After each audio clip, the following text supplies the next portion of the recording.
Yo, what's up, everyone? Welcome to FSP. This is episode number, I think we're on 98 of this podcast. So two away from 100.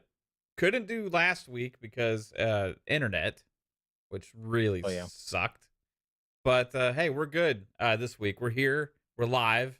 And we actually do have some cool stuff to talk about because, people starting to be positive about Xbox again out there. It's crazy, man. What a whirlwind. All of a sudden, some positive stuff comes out. You have an article come out from Jez, which is an awesome article. And I've seen, since he did his article, then I've seen numerous other writers do articles about this very thing. And I've even seen one today from one website saying that they were wanting to sell their PlayStation 5 and get an Xbox because of Xbox's dedication to game preservation.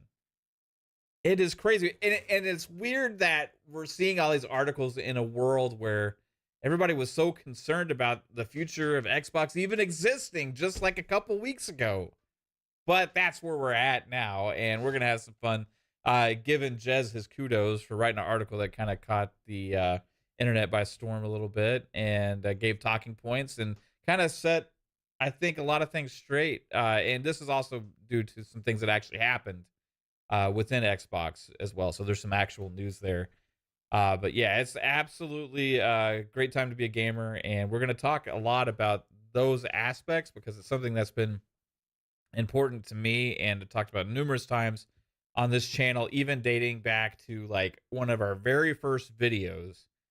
I even went back to look at it today because I was like, did anybody ever even watch this thing? And I had 34 views on it, bro. 34. It had 34 views, one of our first videos on the channel. And I was talking about forward compatibility, game preservation, play anywhere stuff, all these things like back then. And it's like, keep bringing up forward compatibility and all these things for so long. And now it's finally mainstream media and games media actually seems to give a shit about it. So that's really cool that the people who are gamers actually start catching up to the things that really matter here. But hey, we got two awesome panel members here hanging out today, and I got to thank you both for being here. Psycho's schedule has been crazy lately, so I don't know when he's going to be here or not at times, but we'll see if he has a chance to hop in. But how are you doing, 3-Bit? You've been crazy busy.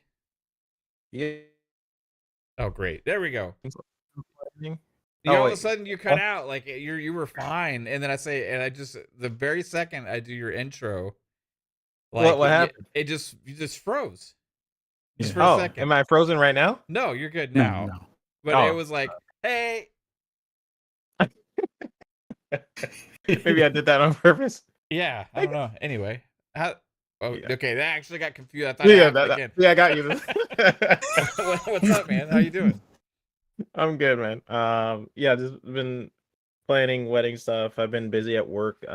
We've been getting some new clients and stuff at work. So I've been doing a lot of I do the commercials for Auto Trader and stuff.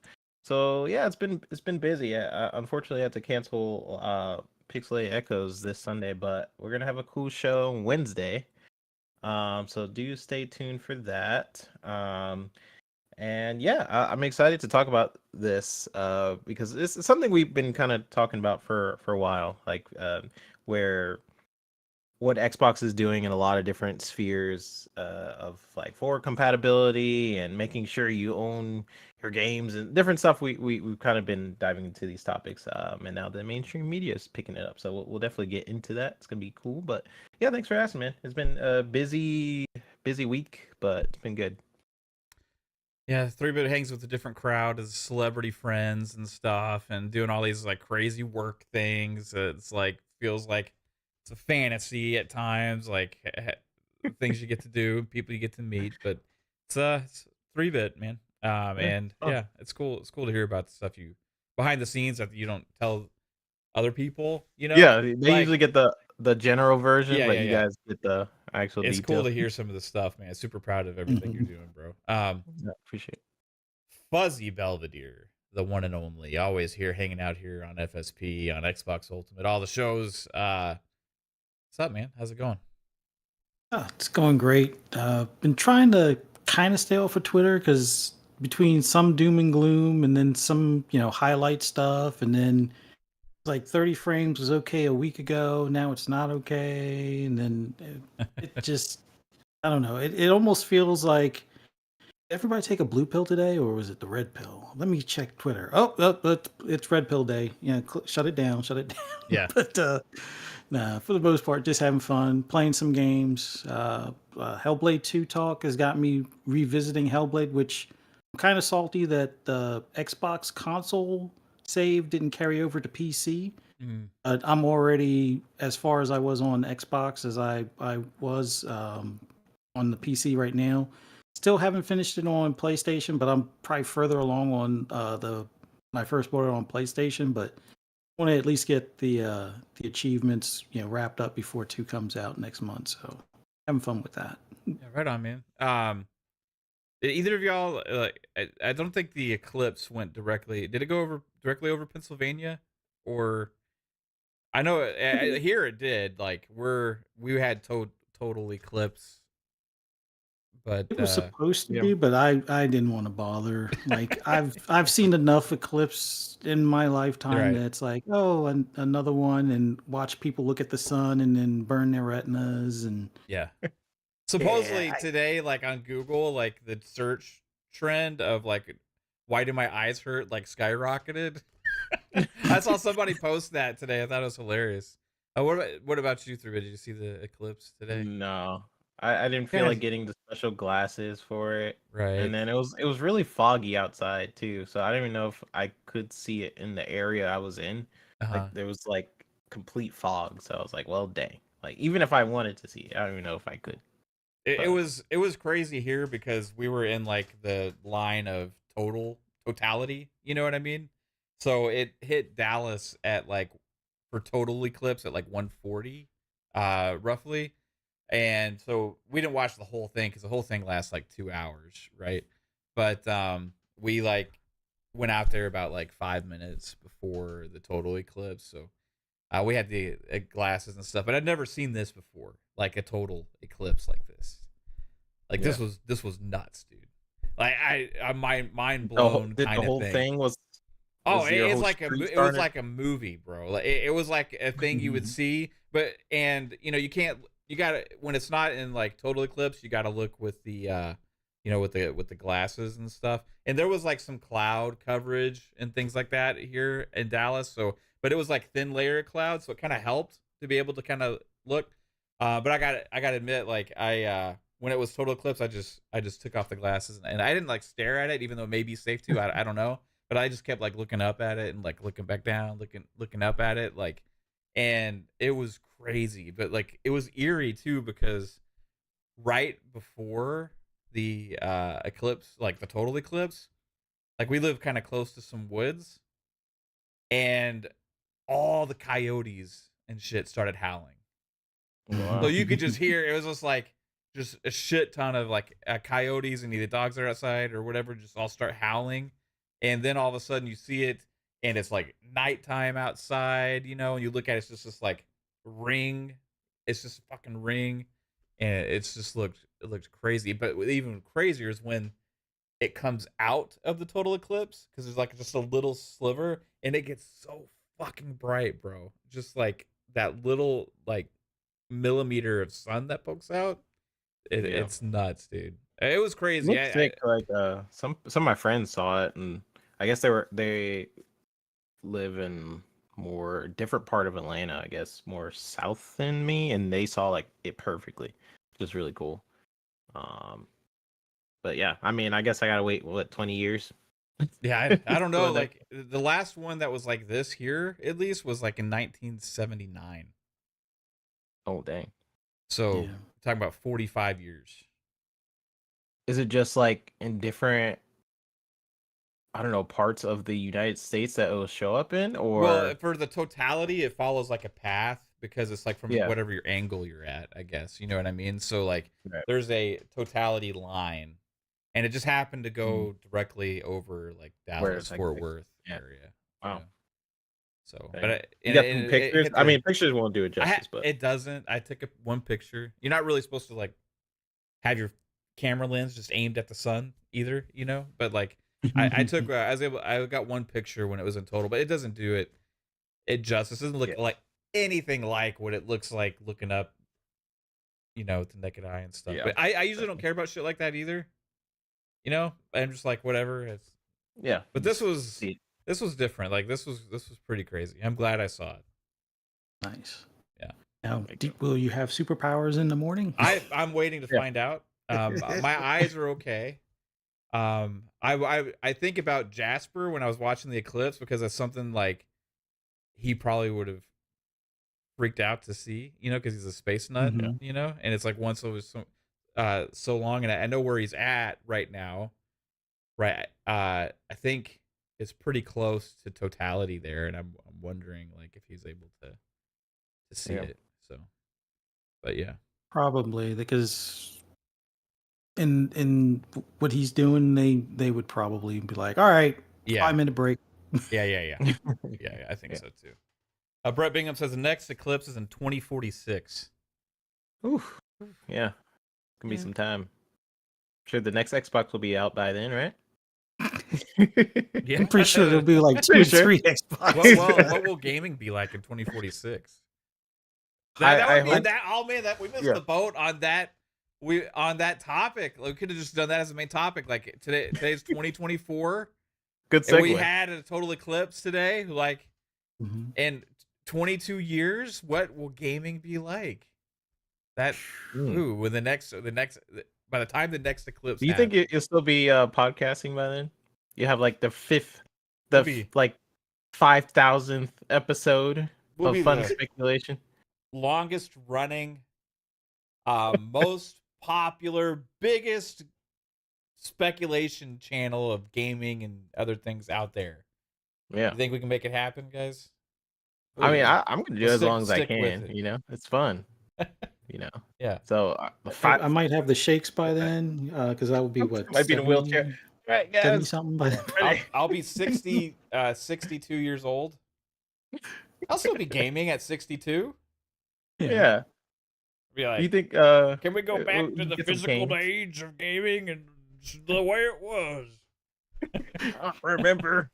Last time I saw a glove in gaming, it was the Nintendo Power Glove. The cloud. Yeah, I remember when they just invented the cloud. It's not even gonna be a term, but in the future, probably it's just gonna. There's like one console. Yeah. And Nintendo. It's Nintendo. Nintendo now plays music and movies. It's the only Nintendo. It's like only Mario games exist. Yeah, it's the only games that's left. Oh man, they need to make Mario of Duty. You know, I don't want them to make a Back to the Future remake.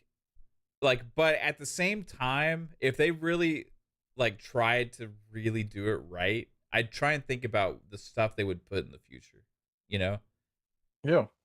Like, what would they put in the future for Back to the Future now? Well, Back to the Future. Oh, Back to the Future now. Like in Back to the Future 2, like in Back to the Future 2, they went to the future, right? Like, and they had the the hoverboards, right? They had the flying cars.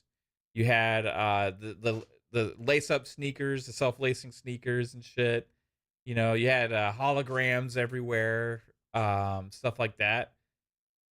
I some of that technology is actually kind of starting to happen now.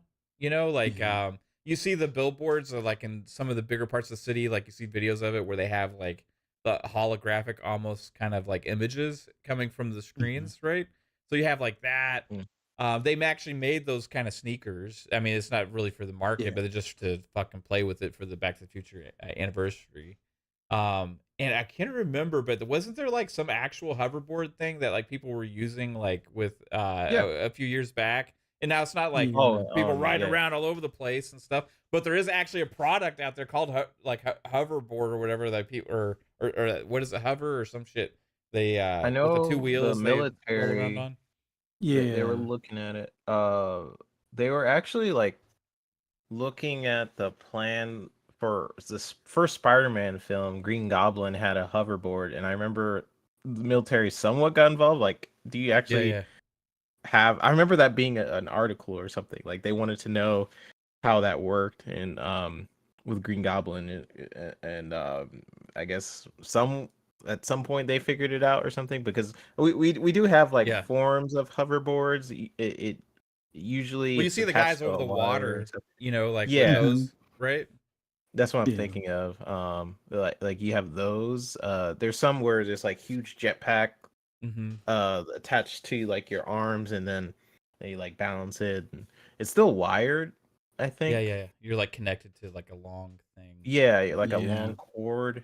Um, I remember the first Terminator. If you guys look at the first Terminator, it says in the future, like 2023 or Yeah, something. Judgment Day is 20. It was Yeah. like Judgment. I I'm remember like, when what the Judgment heck? Day actually happened, and we're like, oh, this isn't. But now we're I'm like, getting close to AI becoming like a big thing, right? Like, or kind of yeah, on the Mhm. cusp of the that. So Skynet could happen. it's Maybe not they're just a not few too far away. years. Yeah, they're a few years off, right? It'll be Stargate instead of Skynet. I mean, you see the That new videos of the Microsoft robots, thing. like and stuff like that. These things exist, you know. Mhm. Was it I mean, Boston Boston Dynamics. Dynamics? Yeah, Boston Yeah. I'm Dynamics. just mad, Mav, that we don't have our flying cars yet. Like, I'm I still. know. I feel gypped on Where's our that, flying bro. car? I feel gypped. Yeah, But you know, I we supposed to get drones a are few. becoming a thing. They're actually okay. So hold on, like they're starting to make like manable drones like that are like kind of like personal copter things that those True, true. Mhm. exist. That's We're getting Yeah. there. You think Tesla would do it first? A flying Uh, car? eh. Well, they fuck. like I Mav hope said, not, they have man. Like half those their shit personal blows up, drones. dude. They Well, made the the first tunnel system, kind of, right? In Yeah, but Cali. like I yeah. don't want to be in something Oh. like in the sky made by Elon Musk. No, He makes I Tesla think or we X got or to get the whatever. self-driving cars on the ground perfected before flying cars, because we can't have people self-drive flying cars like No, yeah, that. yeah, yeah. It's Yeah, got to be Yeah, that. auto. yeah. I mean, I agree. I It'd be mean, kind of you'll have fun. like Yeah, but people oh will find a man, way it'd to be like crash into another car in the air because people are just dumb. So I agree. They can't drive on the ground, let alone in the yeah. sky. But Yeah, I could totally see self-driving drones Yeah. equivalents coming in the next 40 years, maybe sooner, depending on how fast we get self-driving cars on the ground. Once those are like considered completely safe, then the next step up would be, hey, self-driving Yeah. drones. Yeah, I think those will probably just replace a traditional helicopter for like Yeah. transport. You know, you go to the top of a building or something in downtown or some kind of landing pad area. You just get into it, and then they just Mhm. pick you up and take you, and it's just all automated. And I think that actually exists today. I've seen videos of Yeah. this, but it's not like mass. It's not like Nah. everywhere. You know, it's just like a No, few it's like companies. CEOs have Yeah, have access to that stuff. a few companies testing the waters. You know, of Mhm. it. Lotus Sea Spirit says yes, you can take the flying car test in Atlanta, GA. What? I've never heard of this. You see my hat? That's where I'm from. A I don't. flying I car never heard of it. test?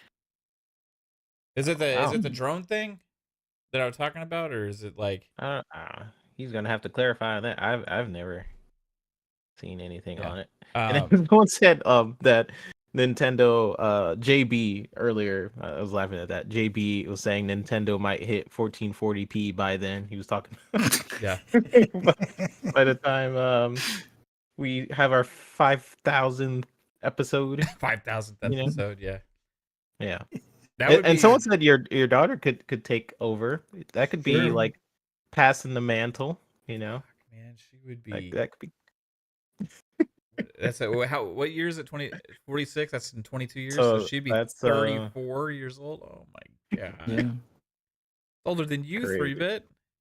Yeah, yeah, that's Lotus the crazy. Spree hit us with a $3 super sticker. Thanks, Lotus. Appreciate it. But yeah, what would like gaming be like then? Like I'm just trying to think, because think about it to 10 years ago, 2014, right? Mhm. I was completely different than it is today in a lot of ways, right? Cloud, cross save, cross progression, like the kinds of big open worlds we're able to get now, all that kind of Mhm. stuff. um, playing There'll be no console spy games. streaming, playing games on your mobile phones that are from your console, like all these kind of things didn't exist back then. And then to think about what it's going to be, but if you go back 22 years, right? You go all the way back to 2002. I mean, you're talking about when Xbox Live launched. Was that Yeah. around that time, right? It was like around 2002, something like that, or was it after that? I think It was that the makes 01, 02 range. yeah. Yeah. That's the first time we really got like online gaming on consoles. You know what I mean? Like in a real way. We had like you could hook up a telephone like cord to it before and get shitty dial up on some games before that. But Yeah. like, I mean, it's just the amount of things have changed from 2002 to 2024. It doesn't sound that crazy far away, right? Like 20 years. When you think about how long these generations last, you know, like 2046, bro. A lot Next of like eclipse. what was in movies, like with the Power Glove, is what I thought the future would be like now, but they're still Mhm. not there yet. Like someone has like a glove and they're controlling what's happening or something with your brain or something. I hope what it is in the future is like one that stuff games come back. There's a lot of stuff games that's is being dead right now. Josh Sawyer said like stuff games are not a thing. I hope like what it is So in the you're hoping in future. 22 years from now we Well, finally get stealth games. Yes. That's your dream. Get Splinter Very Cell limited coming out around it. aspirations there. I don't want to wait that No. long. So That's how long it's gonna take. No. I think in the future what it'll be like is it where AI is definitely gonna take over in terms of like if you're talking to an NPC right now, they're already experimenting with this on Unreal Engine. You talk to an NPC, the NPC can actually respond to you in a variety of different ways. Like you say like, "Oh, where are you headed?" and he could be like, "Oh, I'm headed to the supermarket," or whatever. And I can envision the future being like he actually does go to the supermarket if you follow him. Like think of like GTA 6 where they're kind of have hinted at some things in the future of what they will do with the NPCs. Like they all have their own lifespan and stuff. But imagine that for like the entire game. Like you can go to work, you can have this whole schedule. You talk to a random NPC, they're actually doing something. One could be a criminal, one could try to scam you and take your money. Just like stuff like that, I think is the future. I think about the future more so in features of what's possible. But I mean, I would like to also like put on the some sort of VR thing and then be inside of a game where I don't get motion sick. I'm just in the game, like I am fully immersed, like sort of art uh style. That'd be pretty cool. yeah, But like hopefully it. it goes. Yeah. I'm thinking for what I can envision for the future, or like 2046 or 47 range, would be have it where games, like if you were to look at it now, even though I think sports will probably change a bit, but like if you were to see a sports game like Madden or let's say a boxing game, you would have to take like double and triple takes to tell the difference between what it looks like in real life versus what you see on the screen for the game. Like I expect visual fidelity to be almost like identical to what we would see in real life kind of deal. Like Yeah. pores on skin, hair follicles, eyes watering, blood spatter. If I mean, we see that stuff now, but it should be like to like the nth degree of realism. I think hardware would be able to handle those kind of calculations. I like the idea of NPCs having an actual like not just a program to go from like one side of the street to the other, but have like a whole like daily or life schedule kind of thing where you can follow their progress on whatever job they do, or maybe you hire them to help you, do a heist, and you can actually double check to make sure that they're getting like the supplies you requested, or or just count that, they'll show up for heist day as opposed to, leaving you out to dry kind of thing. Other than that, I hope AR and VR glasses are down to the size of eyeglasses at that point. Like, I think we can get there by that point where, something like the Vision Pro or even the Meta Quest 3, like whatever generation, that might be like Meta Quest 7 by that point, or Meta Quest 12. Like, it just looks like your regular glasses on your face kind of deal. Like, I think that's where Oh yeah, that'd we be cool. we would be. And it tints if you're doing the VR, and it clears up if you're doing the AR, like, because we already have self-tinting lenses now, just that they don't go full opaque or whatever. But I could kind of see us being that far, at least in Heck yeah. gaming from that point. What if they do contacts? It's like Yeah, no that would glasses. be another thing. Like, I could. I wouldn't fuck. That would be your I don't game want to HUD. put shit in my eyes, man. Like I just need glasses. I can't like even stand watching somebody put a contact lens in their eye. I cannot be the Yeah. person doing it myself. A shout out to all you contacts wearers out there. I know there's millions of you, a million or maybe Yeah, that's more. I scary. don't know how many, but I fucking can't do it. I would get the thickest, biggest, ugliest glasses ever before I ever put a contact in my eye. If you only had to do it once, it's like Nope. ingrained in your brain. Well, like if it was like, I don't know, like I It would was need, like a I brain would need thing. like money to do it. Like, you know what I mean? Like if I was like an Yeah. actor and they like, you have to put these contact things in your eyes because you got to have lizard eyes or some shit like that, I would do that, right? But I'm not gonna do it because I need it. I'd rather be Bro, I'm blind. saying, like, what if like the next Xbox, there is no console, it's a chip that they install in your brain. That's like Would you do brain that? surgery just for gaming. I don't know. That's the future. Who's doing You the don't even have procedure? to. You like Depends let on me how play often you Xbox have to and just- upgrade the chip. Yeah. Yeah. Once every 7 years. You want the ray tracing, chip. What happens if a FSP. frame skips when it you know what I mean? Like, As long as you don't Give me the- stroke out, you'll be good. Just Right. Like, was that a stutter or did I pass out? yeah, inconsistent frame rates would be really bad if that shit's in your brain, bro. Everything needs to be really optimized. Mash gifted us 10 Fun Speculation memberships, bro. Thank you so much, Nice. Mash. Choo motherfuckers.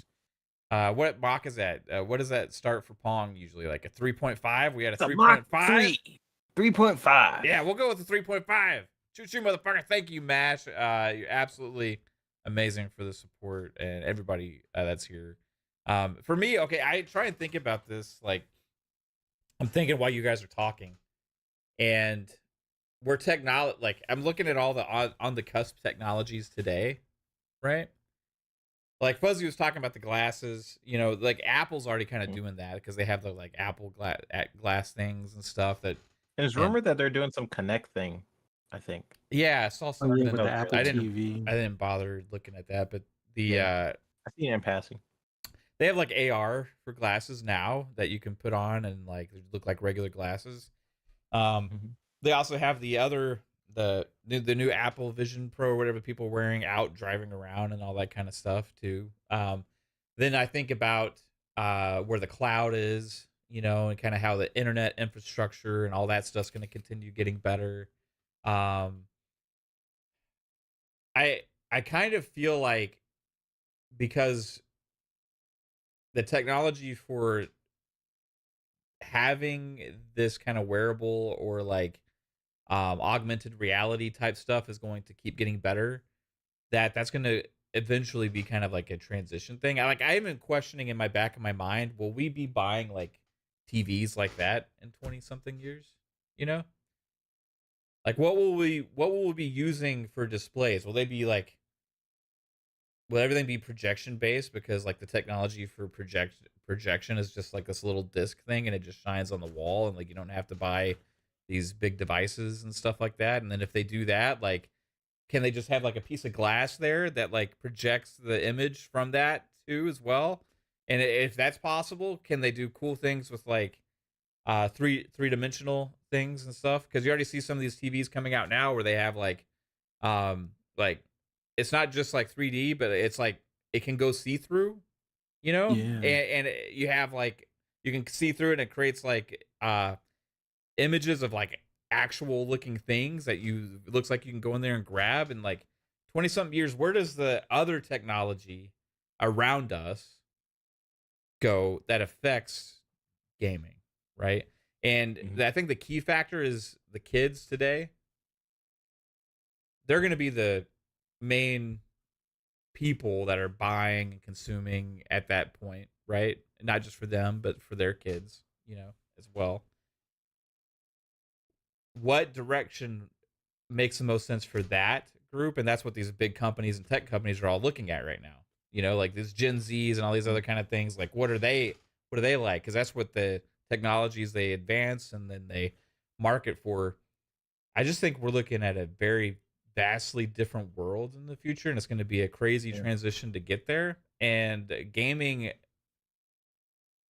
is going to evolve, but I do think there's always going to be a market for like the traditional games for people like us that like stories or like multiplayer games or like all these other kind of things.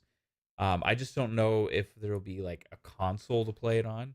I don't know if they're gonna hook Yeah. something up to something or if it's just like you turn on whatever thing there is, or you just say like to your house, "Hey, I want to play Fortnite 5." You know, and like the wall transforms into like this It's massive like, fucking screen of and it's like Fortnite in there, and it looks welcome, like you're Matt in the Junior. fucking world almost. You know what I mean? It's like Yeah. be crazy to think about that. But between the glasses kind of things that they can do in combination with other kinds of screen technologies and stuff they're developing, 20 years is a long time in tech, bro. Like Yeah. it's Maybe nuts. it will be like what you're saying with the room thing. I could definitely see maybe you put little dots like you hang or all around your room and then it becomes like a hologram Yeah. all around you. That could be sick. I could definitely see something like that happening because how they do holograms now, there's a couple ways they do it, but it's really how they seem to do it now is just like it's fans. So it's like fan sort of that spins and it has lights on the individual blades and then it kind of just Yeah. forms like an image. So if they were to do a hologram now, I mean I'm sure technology would well they'll figure out a better way to do it. But if you have like things all around your room, maybe you literally just get little dots, put it all around your room, and it's like welcome. Yeah.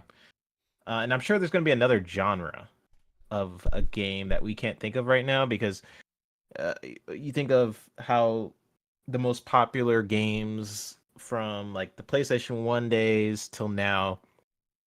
I would say maybe back then it was platformers, like PlayStation 1 times to now to battle royales to now where I feel like it's a mixture of like first person shooters and then like the mainstream reviewers really love like third person action adventures and stuff. I'm sure there's one genre in the future that like it hasn't been made yet that we can't even think of.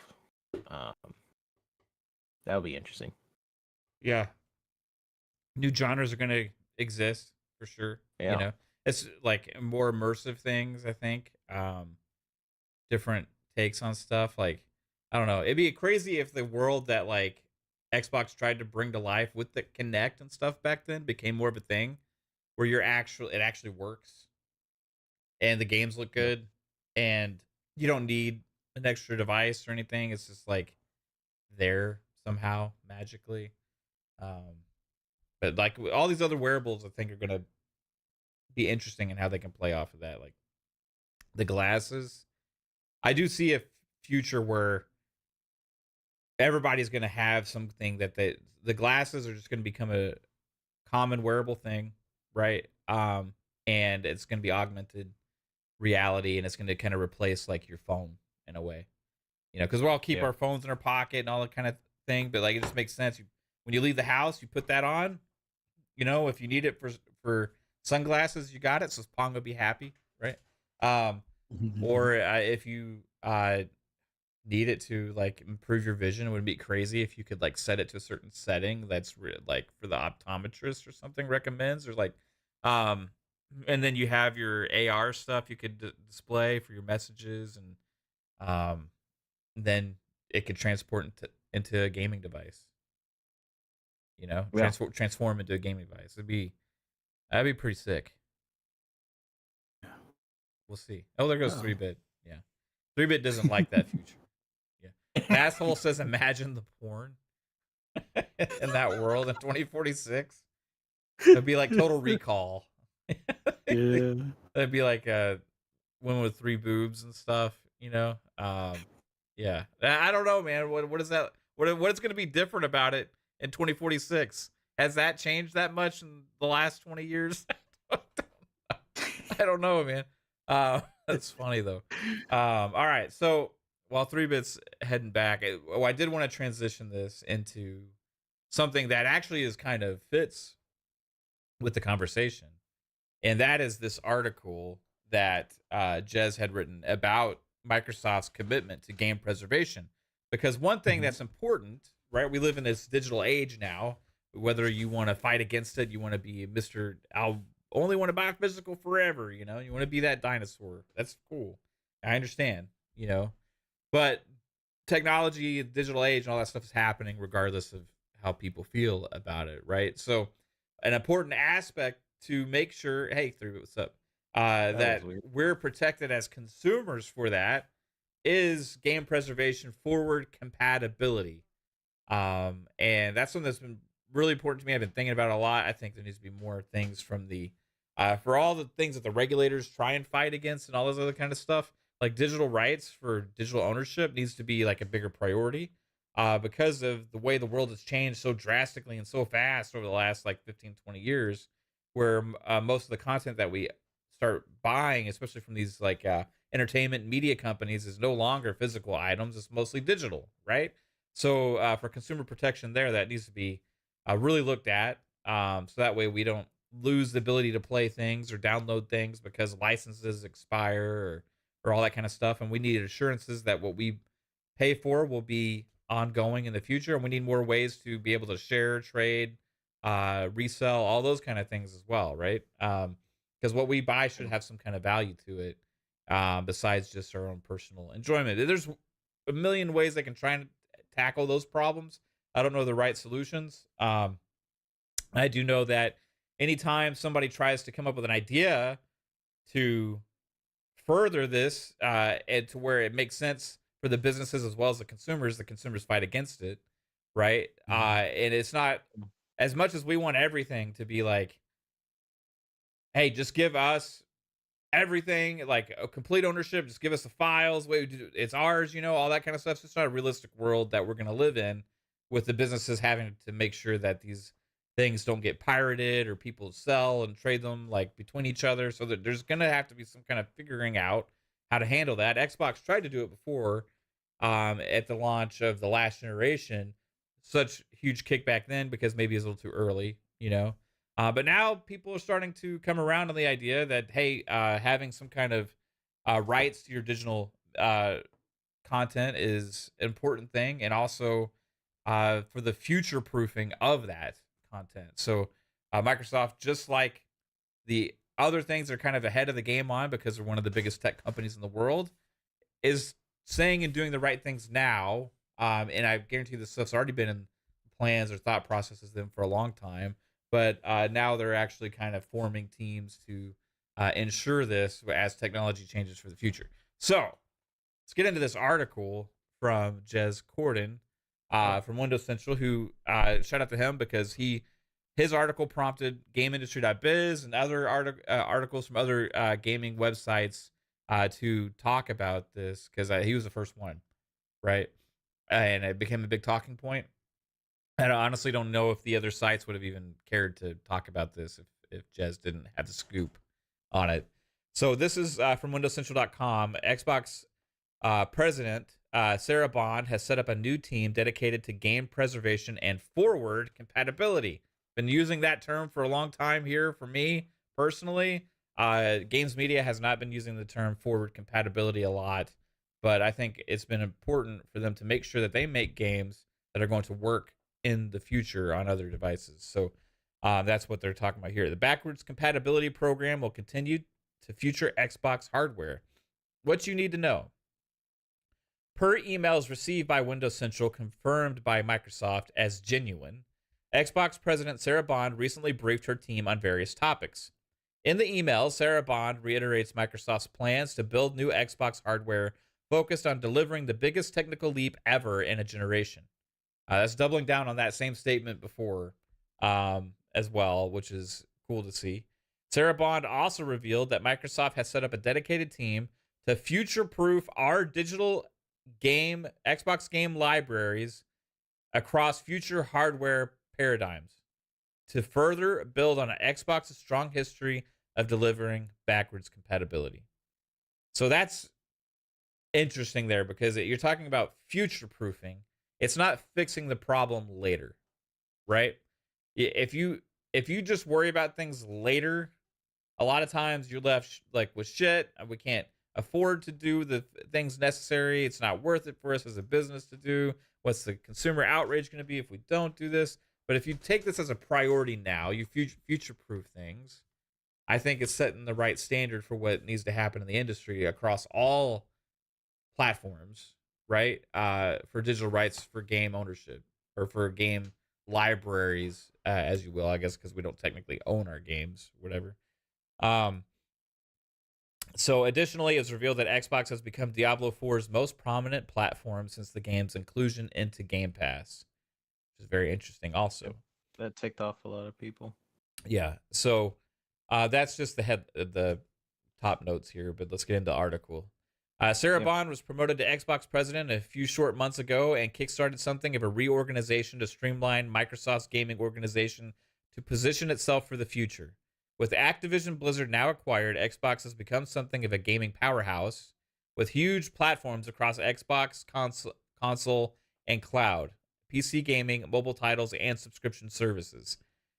Yeah, Jez is on the money here, man, already.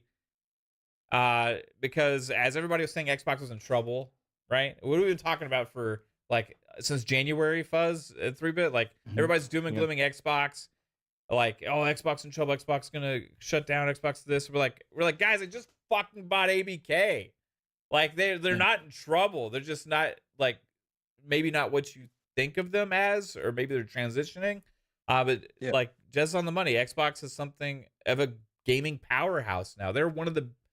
They went from the underdog in a sector, right, of gaming, to one of the biggest overall players in gaming with this acquisition. Still can't fathom that, I think, because of the like again, you don't have to agree with their business practices or maybe you see Xbox a different way than what you imagined or whatever, but to say that they're in trouble while Sony is constantly closed way more studios and Xbox and Nintendo combined, it's a little disingenuous. Like it's one thing to not agree with their business plans or what they're doing with certain games. You're like, okay, I feel like this like devalues. Maybe I want to go more to PC. I completely understand that. That's where you are definitely solidified in terms of performance and where your games are growing and stuff. But to say they're in trouble and be like, oh man, Xbox is dead, and stuff like that, while they simultaneously just bought ABK, is kind of crazy. Yeah, it just does not compute, right? Also for a company like Microsoft, right? Even when you disregard the millions of Xbox Game Pass subscribers, Microsoft counts various other subscription service gaming businesses within that fold, from Fallout first to Minecraft Realms and World of Warcraft. So there's Fallout 76. Well, they didn't have a subscription. ESO has a subscription, right? Yeah. And then you have World of Warcraft. You have the Minecraft. You have the Minecraft Realms. You have Game Pass Core, Game Pass Ultimate. Overwatch might as well, with all this stuff they put in their skin bundles and stuff, but not really. Yeah.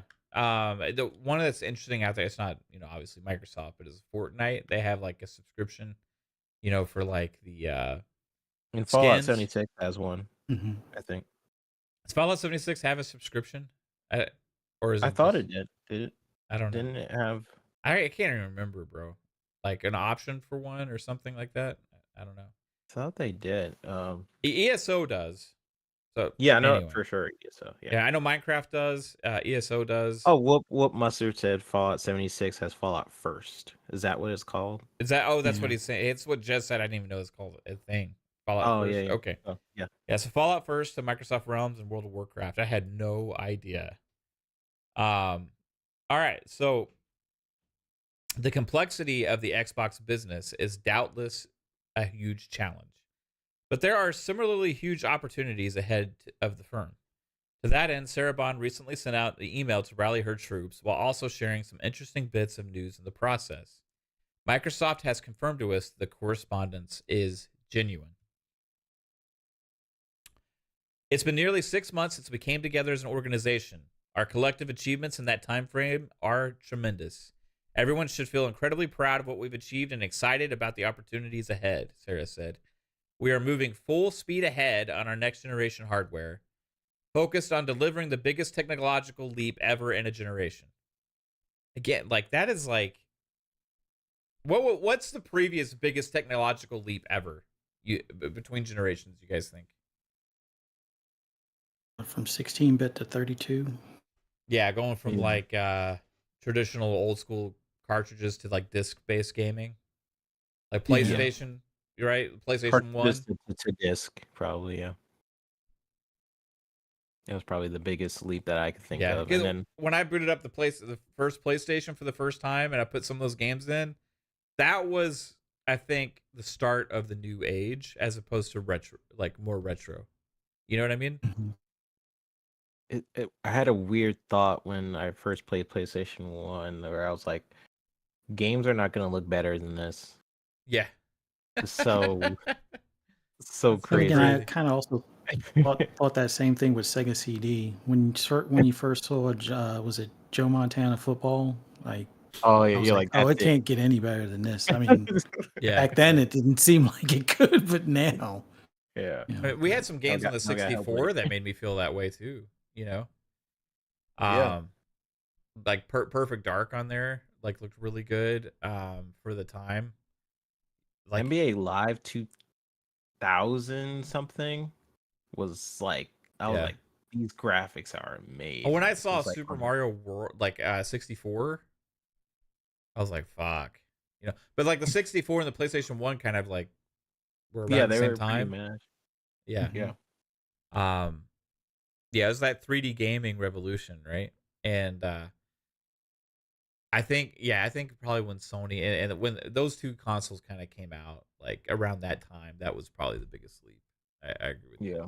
Both And did I it in remember completely seeing, different like, ways, but do you guys remember when Sony would do those trailers that like was not representative of the game at all? Like Killzone, yeah, I think had a trailer, and it was like the guy in the ship, and then it was like everyone's a kid, and it was like this shaky footage and stuff, and it was basically saying like this is real footage, this is the game. Yeah.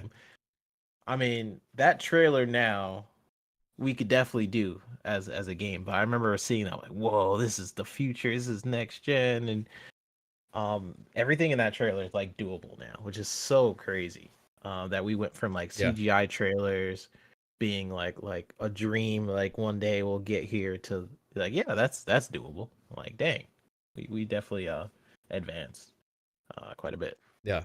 So I'm just trying to think, like, because realistically going PS4, PS5 to like, and then Xbox One to Xbox Series consoles, like, have we seen a game that looks better than Red Dead Redemption 2 yet this generation? not just yet, but I think come May, Hellblade may might change. be. Well, Hellblade, I Hellblade think, might be. will be that game that sets the Yeah. bar and standard. You know what I mean? But like, we reached a level of fidelity last generation that was acceptable, even for this entire generation. I feel like, but the performance got better. You know what I mean? Yeah. The games, even though weren't as optimized a lot of times, like we had better performance on these older games and the cross-gen games. And it seems like now they're pushing the boundaries of trying to push the boundaries of this hardware now. So we're going to start getting games like Hellblade 2 and stuff like that. So it's going to be like, I'm going to feel Yeah. like Hellblade 2 was not possible back then, you know? I feel like Starfield was not possible back then, but in a different way. Yeah, I think people You know, forget about that. Like, not just it's not just graphically, graphics, yeah. gameplay features as well. Scope, Stuff that we couldn't even think about doing. Persistent world. yeah. Like crazy things like that. Like I would say like Dragon's Dogma 2 wouldn't have been possible back then, but then I look at like, well, Dragon's Dogma 1 was not too different. This looks a lot better, you know? Yeah. Did I remember playing Dragon's Dogma 1? Did it also have persistent items? Like if you have an apple and you put it in your backpack, it can get rotted over time. if Man, you don't eat every it? piece of food I get gets rotted because I don't ever cook it. I need to start cooking my food, bro. Like every I don't single think that's fucking time. I'm just like selling rotten meat to the storefronts for like a 1 shilling or whatever you call it, you know? Mhm. Constantly. Nah, I do a lot of cooking, and then I turn the fish into canteen or what do you call it? Lantern oil. Yeah. But you got to catch the fruit as soon as it says ripened. Uh-huh. Just start making the dried fruit or dried fish or dried meat. Like as soon as it goes to ripen or aged, and you have enough, like more than 2, I think that's when you can do the combination to make the dry stuff. Yeah. What And then happens that if you lasts eat like it if it's forever. rot? Can you just get sick? Yeah, it gives you like some sort of affliction. Like you get a little bit of health, but then you're either moving slow or you're off balance or something. Like I think I Mm. had it where I accidentally, like I meant to drop the meat because I didn't have enough to combine it to make oil or whatever. I ate it instead, and it gave me a little bit of health, but then like running made me stumble. You know how Mm. like some of the monsters can hit you and they knock you over? Each time they would bump into me, I was like crawling, and then I had to take the whispering stuff, I think, to the whispering powder, kind of wake me up or get me back on track or whatever.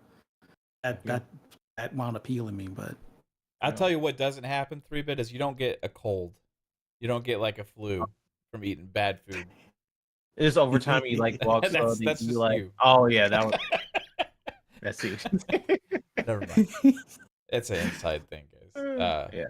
Anyway. But for what Jez was saying, was that the whole article or was there? Oh, there's more. Was there? Yeah. Okay. But if you guys want to keep talking I'll about hold that my part, that's fine. I'll hold my thoughts. Okay, Period. you hold your thoughts. All right. Yeah. All right. So yeah, that was just interesting because she doubles down again on that with the email internally. Which I think is a little bit even more interesting because that's talking to the employees. It's not necessarily meant for us as like fans, as like a big marketing spiel thing. Like it's a rally the troops internally thing. Like that's what they're shooting for. Doesn't necessarily mean that they're 100% going to achieve that It's because dope that that's an just, internal goal for them. yeah. Like I think it's ridiculous, unfeasible thing. You know what I mean? But that being said, I like the aspiration for that, regardless. You know. Yeah, for sure. I don't even can't comprehend what that means. Maybe with technology is changing so much with AI and all that kind of stuff that is going to be so transformative for gaming that we can't comprehend it right now. Yeah. I know what Microsoft just did a huge deal with for their chipset.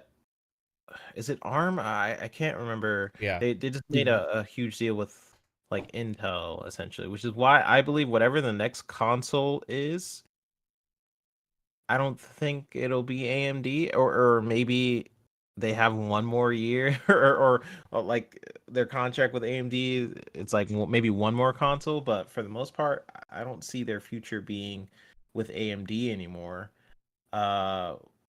Which could be interesting. And how they might be saving a lot of money doing it that way too. Because they have a lot of partners, a lot more partners with like Intel and that huge deal that they just did worth billions and billions of dollars.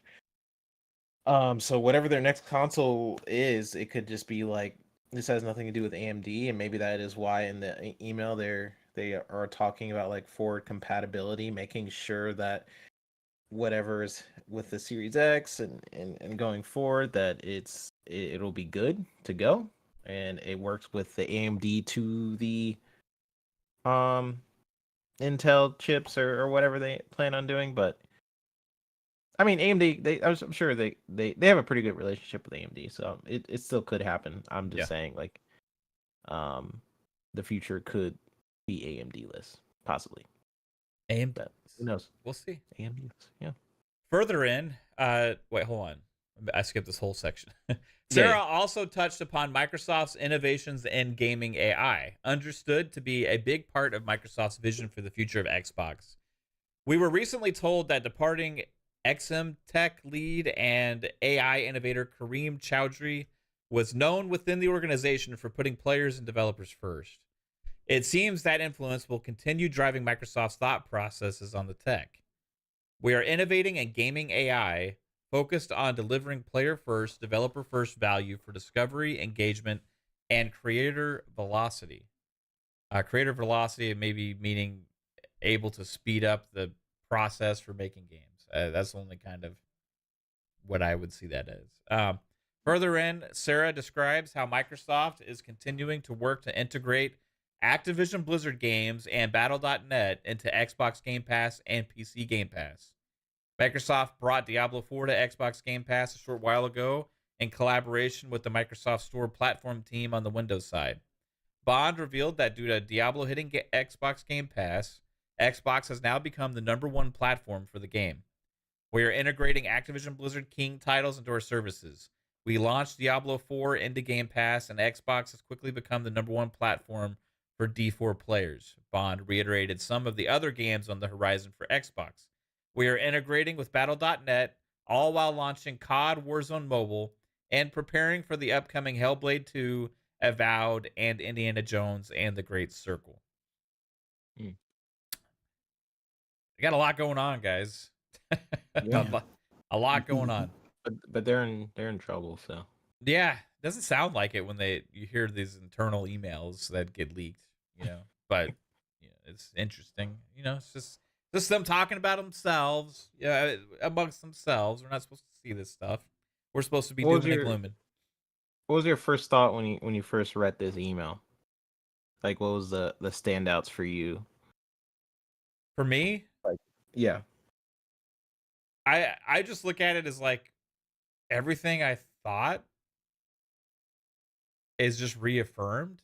Everything that we've been talking about here while everybody's trying to doom and gloom the whole thing and talking about Xbox and the situation is so bad and Xbox is having to do these things because they are struggling so much or they're leaving the gaming industry. All these crazy things that we've been hearing for so long now, especially this year. A lot of it from Xbox fans too, right? I've tried to tell people that like they're in a stronger position they've ever been before because of that acquisitions that they've made, and that out of all the companies to have faith in with your game library, especially when it comes to console platforms and consoles manufacturers, it should be Xbox because they have the most, and they also have the most to lose, but they also have the best track record for treating us, the gamers, with respect, and especially with our libraries and all that kind of stuff.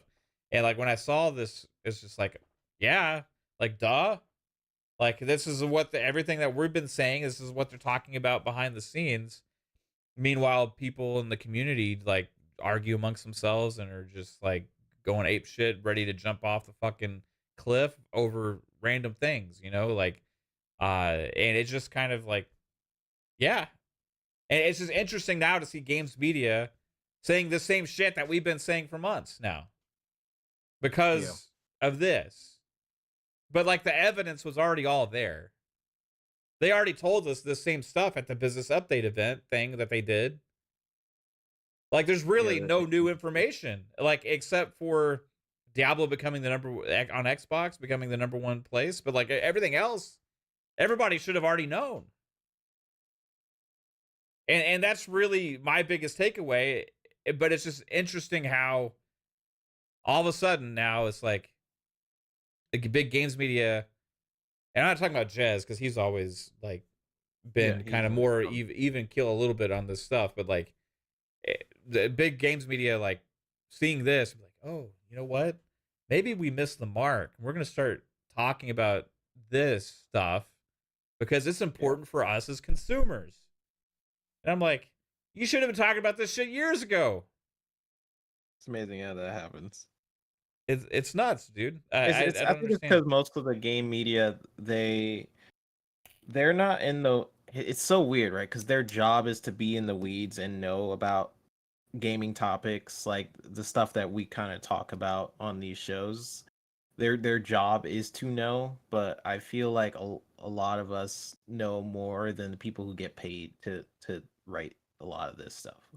And it's not even like that we have special knowledge. I mean, I have a little bit, but like it's not that we have like special knowledge and stuff of like, oh, we're seeing the future or something. We're just paying attention to the industry and where it's headed, and like stuff that Phil will say, or even in the business event, like you said, Mav, like where Sarah Bond says, hey, we are our next console that we're making, we plan on making the largest technical leap ever. And then mainstream media will look at that like Xbox is dead, and that's their article, you know? Yeah. Like instead of like focusing on some of the stuff that they're talking about, or where what the trajectory is, which is pretty interesting because whenever Xbox does something, they are very forward thinking to the point where it usually hurts them, and then like 5 years later we're like, oh, that's why they made those decisions. It makes sense because like they have very smart analysts and people who are not really gamers, but they definitely are studying the industry. And Microsoft usually has that problem of like being super forward thinking, but they sort of see where the trajectory of the industry is headed. So in that business event, when they're like, oh, we're gonna have a large technical leap. These games are just a testing ground, figuring out where you want to be. They kind of like ignored everything, all the words around that, and just focused on the tea, that drama, Yeah. that Sea of Thieves, and all, and Hi-Fi Rush. Those games are coming. They're like, ooh, juicy, But a lot of this stuff isn't really a surprise. It is cool to know that internally they are also thinking about this stuff, rather than like, I mean, it's stuff we talked about, like, Yeah, but do you think like big games media all thought they were lying to us when they did that sit down thing before? And like now that this is an internal email that got leaked, like, oh, okay. like, oh, they're actually doing. Oh, they're actually because Sarah Bond said this to employees, like, oh, maybe we should report on this because it's like a leak, you know? Yeah, maybe that's I don't that's know. what And it maybe it's because is. it was Sarah, not Phil, leading the charge with this email as well. Like, oh, Sarah's saying It's this cool to see now, that Sarah, because Yeah. she just got the position, Well, so it's kind of cool to she's head see. of Xbox now. She's As head of of the Xbox, Xbox but we platform. haven't Yeah. we haven't really seen her in that role for super long.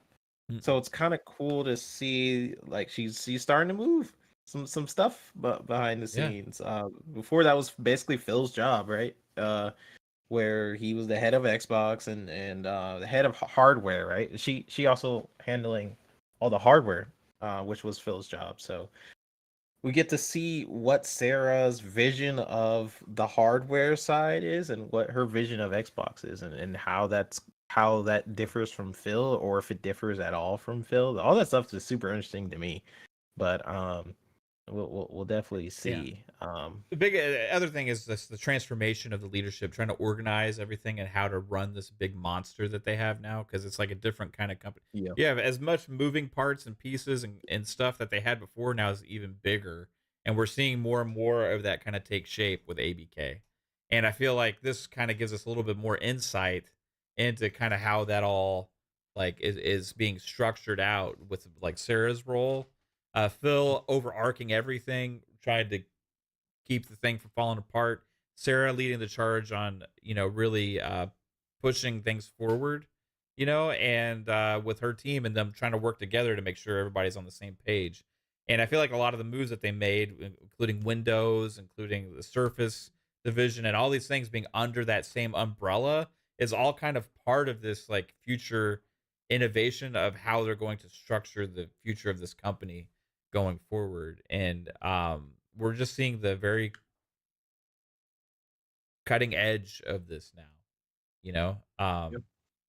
Xbox is a new company now than they were before. Yeah. And I think that's kind of hard for people to fathom, right? And they're going to make different decisions than they would have before also, because they're a different kind of company now. They have way more gamers than just the Xbox console gamers, to think about. And even though we're still an important part of the whole thing and a driving force for it, we're not the only thing that matters anymore. Like it's just not the core of the business to the point to where it's like what every decision is based off of. And I think that's left some console gamers feeling like slighted or like they like we're not important anymore. But ultimately, if you look at it, all that matters for me is my experience on console, right? Mhm. And all of these other things are doing is it help that or hurt it? And right now, it seems like mostly positive. Like Yeah. maybe I don't get to claim exclusives for me as my choice is reassured because I chose this one and I get things that are just for me, right? Maybe that's less. But I don't have any less faith in the future of the platform. So Right. I have this thing for Matt because I know people are gonna bring this up, and I can predict people's comments. People who are usually on the PlayStation side. So when you say that, because I agree with you, but you have PlayStation people who would say something like oh, Hi-Fi Rush or all these games, Xbox didn't update them until it was on PlayStation, right? Yeah. And my whole thing is like in some ways I do agree with that, but like like whenever Xbox has like a huge update or something for like a Sea of Thieves or something like that, when they import it to the PlayStation, and that's when an update happens. I'm in the camp where I'm like, it doesn't really bug me that much if there's a shadow or something on Hi-Fi Rush, or if there's maybe if it's a huge performance thing that happens, I might have more of an issue with it. But if it's like a few frames, if it's like a shadow, okay. But if it's like if you're missing out a huge sort of game mode or something, I might have an issue with it. Things like that. But I just want to know your thoughts on that because I know people tend to go in certain. I am super happy to tackle this because if this Yeah, is yeah, go coming ahead. from the PlayStation side towards Xbox, Yep. what company has updated more games for free this generation than any other platform holder or publisher? It's Xbox. Nintendo. Right? No. And then No. I agree. Yeah, they're going to pay attention and focus on some of those games when they put them on other platforms, and maybe it'd been better if they had done it beforehand, right? But let me ask you, if you're a PlayStation guy and you're saying that and trying to use that as an argument, you know why they update some of those PlayStation games lately? Is to put them on the fucking PC. Exactly. That's why you're getting those updates on some of those. But you don't get them for free. No, you have to pay for it, or you have to buy the whole fucking game over again. And guess what? Mhm. If you want it on PC, you also have to buy it separately there as well. So tell me which sounds better to you, right? Do you want to buy one game and get it in both places? Do you want free updates to happen more often? When you get and move into the next generation, do you want your games to be updated to take advantage of these other things, even at a hardware level? Or do you want to have to pay $10 for a definitive edition?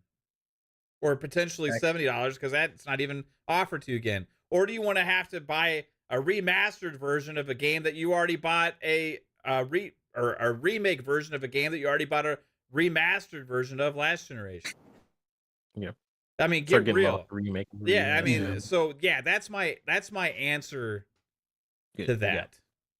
I'm just like, these are comments I see all the time. Like, it goes into the Xbox doom gloom thing, right? There's a couple just topics that comes with that where people are um they're stating their reasons for why they think Xbox is dooming and glooming, and good points. I mean, PlayStation, when you really think about all these the big three, Nintendo, Xbox, and PlayStation, and the differences between all three.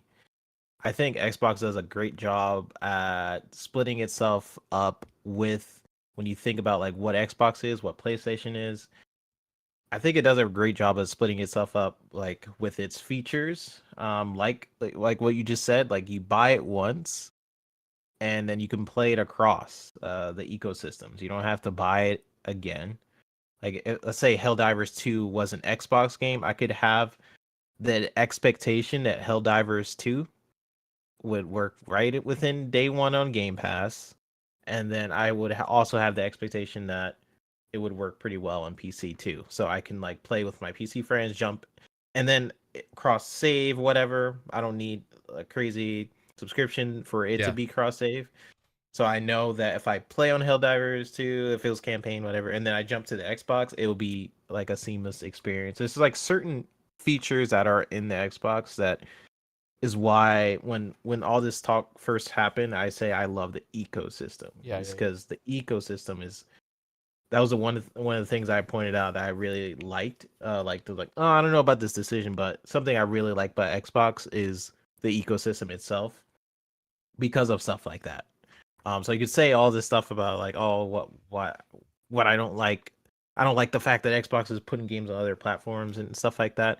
But that doesn't really affect me anyway. And I know that Mavi wasn't saying it affects you, but if you want to solidify yourself and wherever you want to be, PC is a great place to be, and Xbox has been supporting that for a while. Like they've been setting the stones.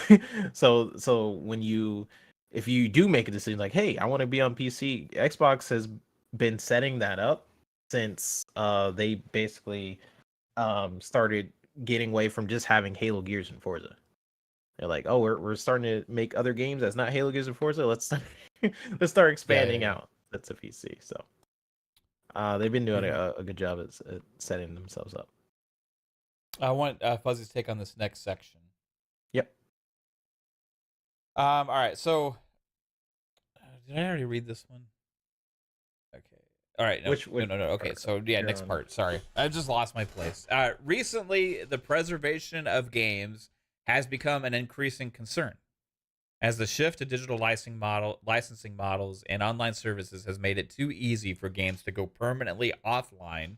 It's a massive problem in mobile gaming, where publishers and companies like Apple and Google have no problem wiping games from existence.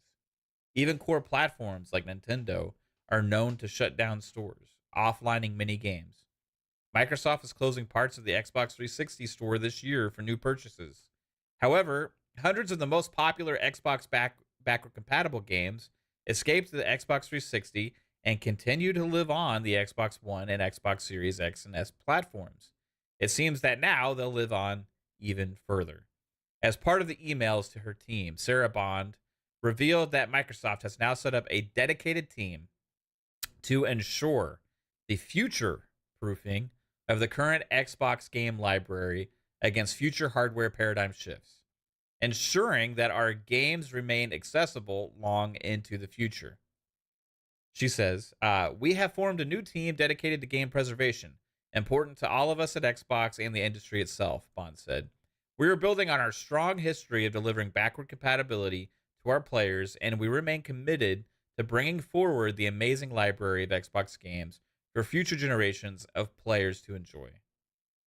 Um, Absolutely awesome there. And so, real quick before we get to Fuzz, we got a couple things I want to get to. UK Lad hit us with a fun speculation membership. Welcome to the Speculators, Lad. Appreciate you as always, dude. And thank you for being a part of our community. Choo choo, motherfucker.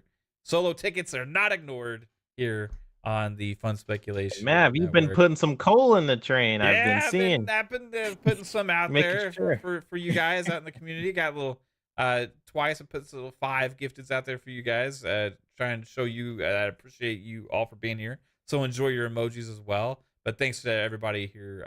Seriously, if you do like the content, like button, share, sub, notification bell, all that kind of cool stuff. It greatly helps us. East Texas Alex, also member for 1 month, says, I appreciate all of the great podcasts you guys do. Appreciate you just being here, bro. Means a lot to us just to even have people that listen, right? So Fuzz, I want to get into this part now. So I remember PlayStation earlier in this generation or before the generation started said, why do people even care about playing old games, right? So would you rather, who do you have more faith in for the future of game preservation in your library? If you buy a digital product today, right? Xbox stores or PlayStation, like based on what Sarah Bond said, also that they have a dedicated team to it. Because I remember specifically you had concerns about this beforehand, right? With when they put some games on PlayStation. Well, like for the most part, hands down, even before the email, I would say I still trust Xbox more. But my concern was more so where having a hardware, let's say 10 years, piece, like 10 years down the road, maybe they move away from console and console stuff. If you still have the console, you can still play those. But moving forward, not sure how they're going to do it. But with them going through the emphasis of making sure that they have a team for the forwards compatibility, it kind of leads me into it still leads me into the direction that they might be going more of like a handheld PC or a console box that's more PC than the ones that we currently have. But they'll have it where your current library of original Xbox games, Xbox 360 games that were back compat, all the Xbox One games, all the series games that you purchase will be on this upcoming hardware. Now, what it might mean, because I'm guessing third-party licenses are probably still a little bit of a sticking point moving forward, but they'll have it where this new device will be more PC-like, which will avoid a lot of the, skipping Xbox stuff. It'll avoid a lot of the concerns for compatibility on like a Series S model. It'll just be basically a scalable PC version, but at the same time, with what they're working with, it sounds like they're going to do ARM chips. Possibly, they're going to do well. They've done ARM before in Surface laptops, and they're going to go a little bit harder on that now to be more competitive with Apple and their M3 chip and stuff like that. But I think that they'll wind up doing ARM in the next console. And if it means that they have to do emulation, where instead of doing a streaming service, you still download the app of the game itself. It's just that it'll be in like a virtual environment on that handheld or on that tabletop console, where all of those previous generation Xbox games will still be playable 100%, but they'll be in like a quote unquote console mode on this handheld PC. And then even though from the outside, from the internals, it'll be PC games that you can play on there moving forward. Like the future Xbox games will essentially be PC. I wouldn't say PC ports, but they would be almost like a PC spec, but spec to a specific, rating based on the hardware inside there. And all of the other stuff, as far as like the Xbox games, will still be able to play on that. So you'll have both PC games, your original Xbox games. They'll be emulated while the other stuff is native. The emulated games are still technically native because it's downloaded to your that console, but to avoid the licensing issue of dual entitlement for the third parties that choose not to be a part of that Play Anywhere, you'll still be able to access those games on that hardware in a console mode and not be able to tell the difference between when you're playing the PC games or the original Xbox games. So I think this is the perfect way to blend the lines between console and PC, especially moving forward. And if they wind up starting this with that handheld, this will be a big advantage over the ROG Ally, a big advantage over the Steam Deck. Even though you can have similar aspects, you just can't take your console library over with the exception of being able to do like Game Pass on there.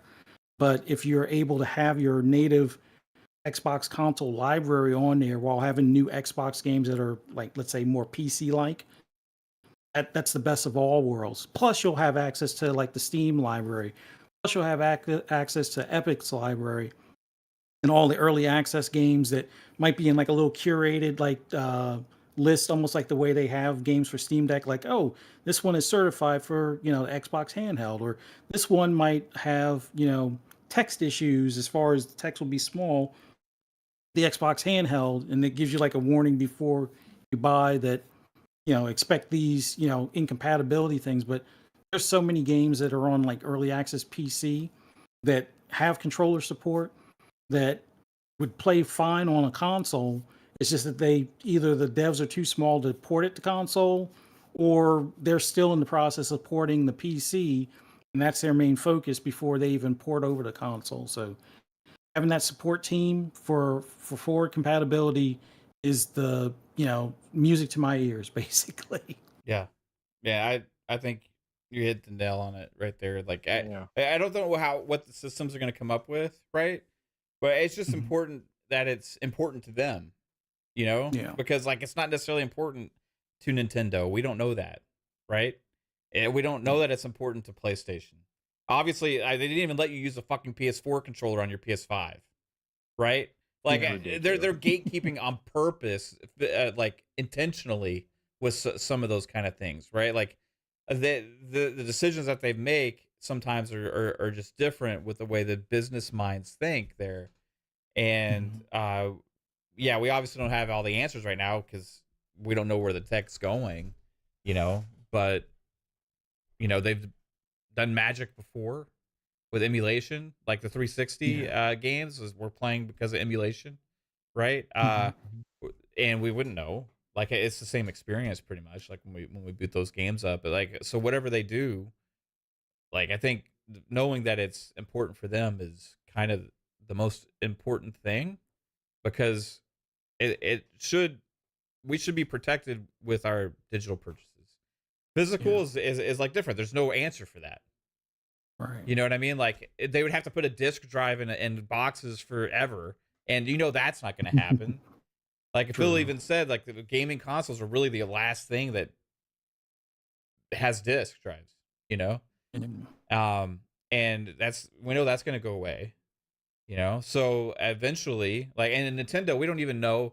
There's speculation, like the Switch 2. Will it be backwards compatible? Will it have the same kind of drive? Like, we don't know anything. And we'll cross our fingers, but we don't have any faith with that. It's the one company that we have faith in with this stuff is Xbox. Mm-hmm. And they're doubling down on it. They call it fundamental, right? Yeah. And on top of that, they've been known to do like you were talking about earlier, the updates or upgrades.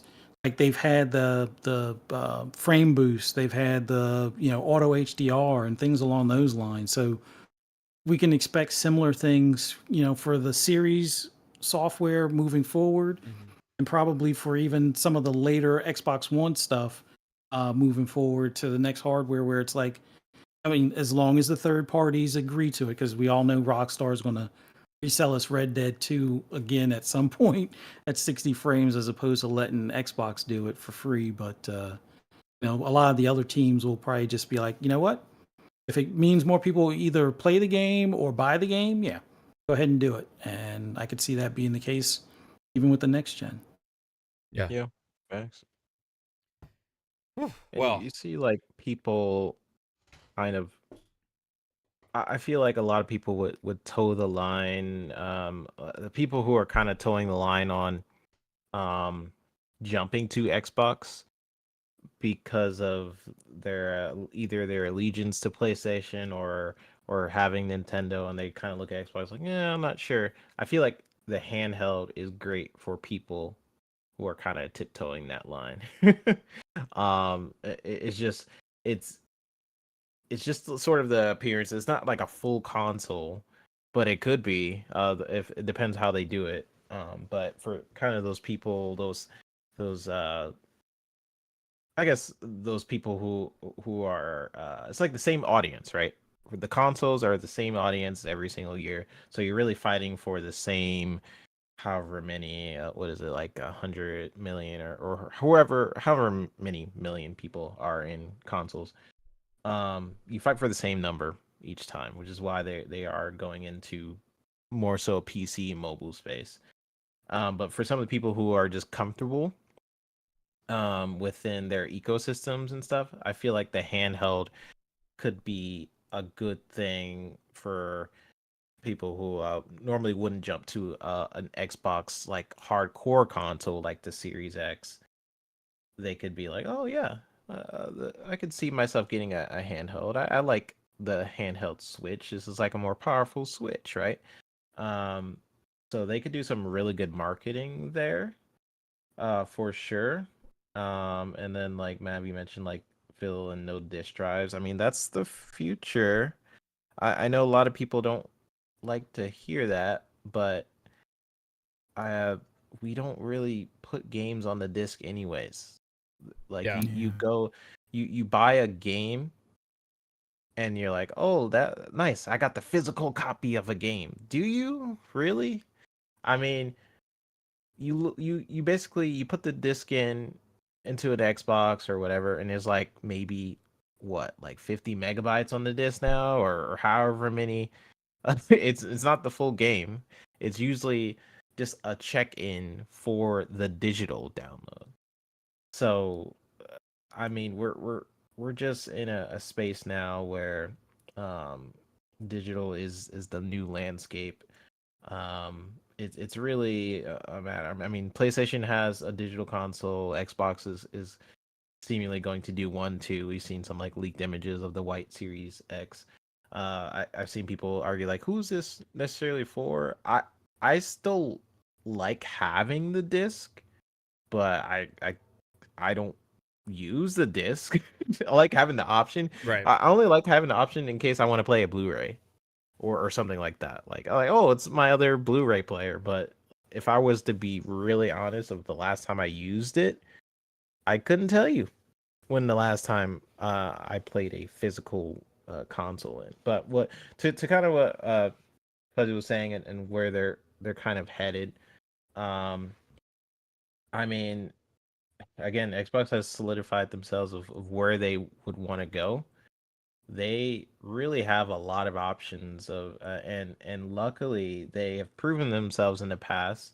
What Fuzzy was mentioned, like play Xbox Play Anywhere and stuff like that. Like they've proven themselves to introduce like features that are um sort of forward thinking. So if you buy an Xbox now, and you have let's say a new two Xboxes from now, I am more secure knowing that with Xbox that if there's two Xboxes from now, that my game will likely go over to those new Xboxes. I can't say the same for PlayStation because history shows that they do not care. They want you to buy the PlayStation 6. So if you want that PlayStation 6, I can't guarantee they'll bring everything over. They might like half do it, like some games, maybe not others, or it'll just be like an online thing again with like the PlayStation 3. Like some games worked, or where you can play through the cloud through their PS Plus service. But if you don't have PS Plus service, like good luck. Um, backwards compatibility is big to me. Because a lot of people say like, oh, you're just playing old games, but when people say that, they're like, you only play old games or whatever the case. Sometimes they be talking about games that just came out like 5 years ago or like 4 years ago. To me, that's not an old game. Like, it consider anything that's not released within the next few weeks or months to be an old game. Um, so I don't know. I think Xbox has solidified itself to be forward thinking, and I wrote something down too because Fuzzy was mentioning like um sort of like features on the Xbox in terms of like their UI, for example. The Xbox One to the Series X, a lot of people complain that it was like the same UI. That was like a big complaint for Xbox. They're like, it's not new or anything, and with the PlayStation, like, oh, it's like brand new. I do feel like they could definitely innovate there for sure. It would be nice to see a new UI, and I think because they do have an older UI, while it's easier to transfer over, like if they have another Xbox, I'm sure it's just like really seamless because like it's pretty much the same. While that is the case, when they have updates, I'm sure that part is slower because they have to source through very old code to get like major updates. I feel like that's one of the reasons why the DVR system is like kind of broken sometimes. Like the Xbox DVR system is like it's okay, but if you look at the PS5's DVR, it's way better. It's very consistent.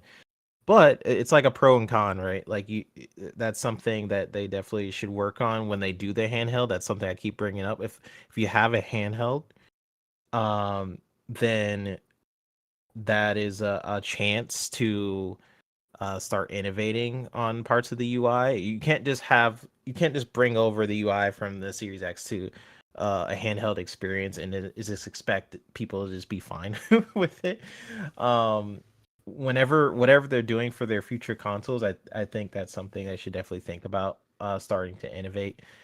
Because there's a lot of pros and cons to that scenario. When you have the uh all that old stuff in there, which means you could just keep adding stuff and adding features and stuff. Cool. It's seamless. You can do backwards compatibility. Games from the original Xbox work on the Series X, which is awesome.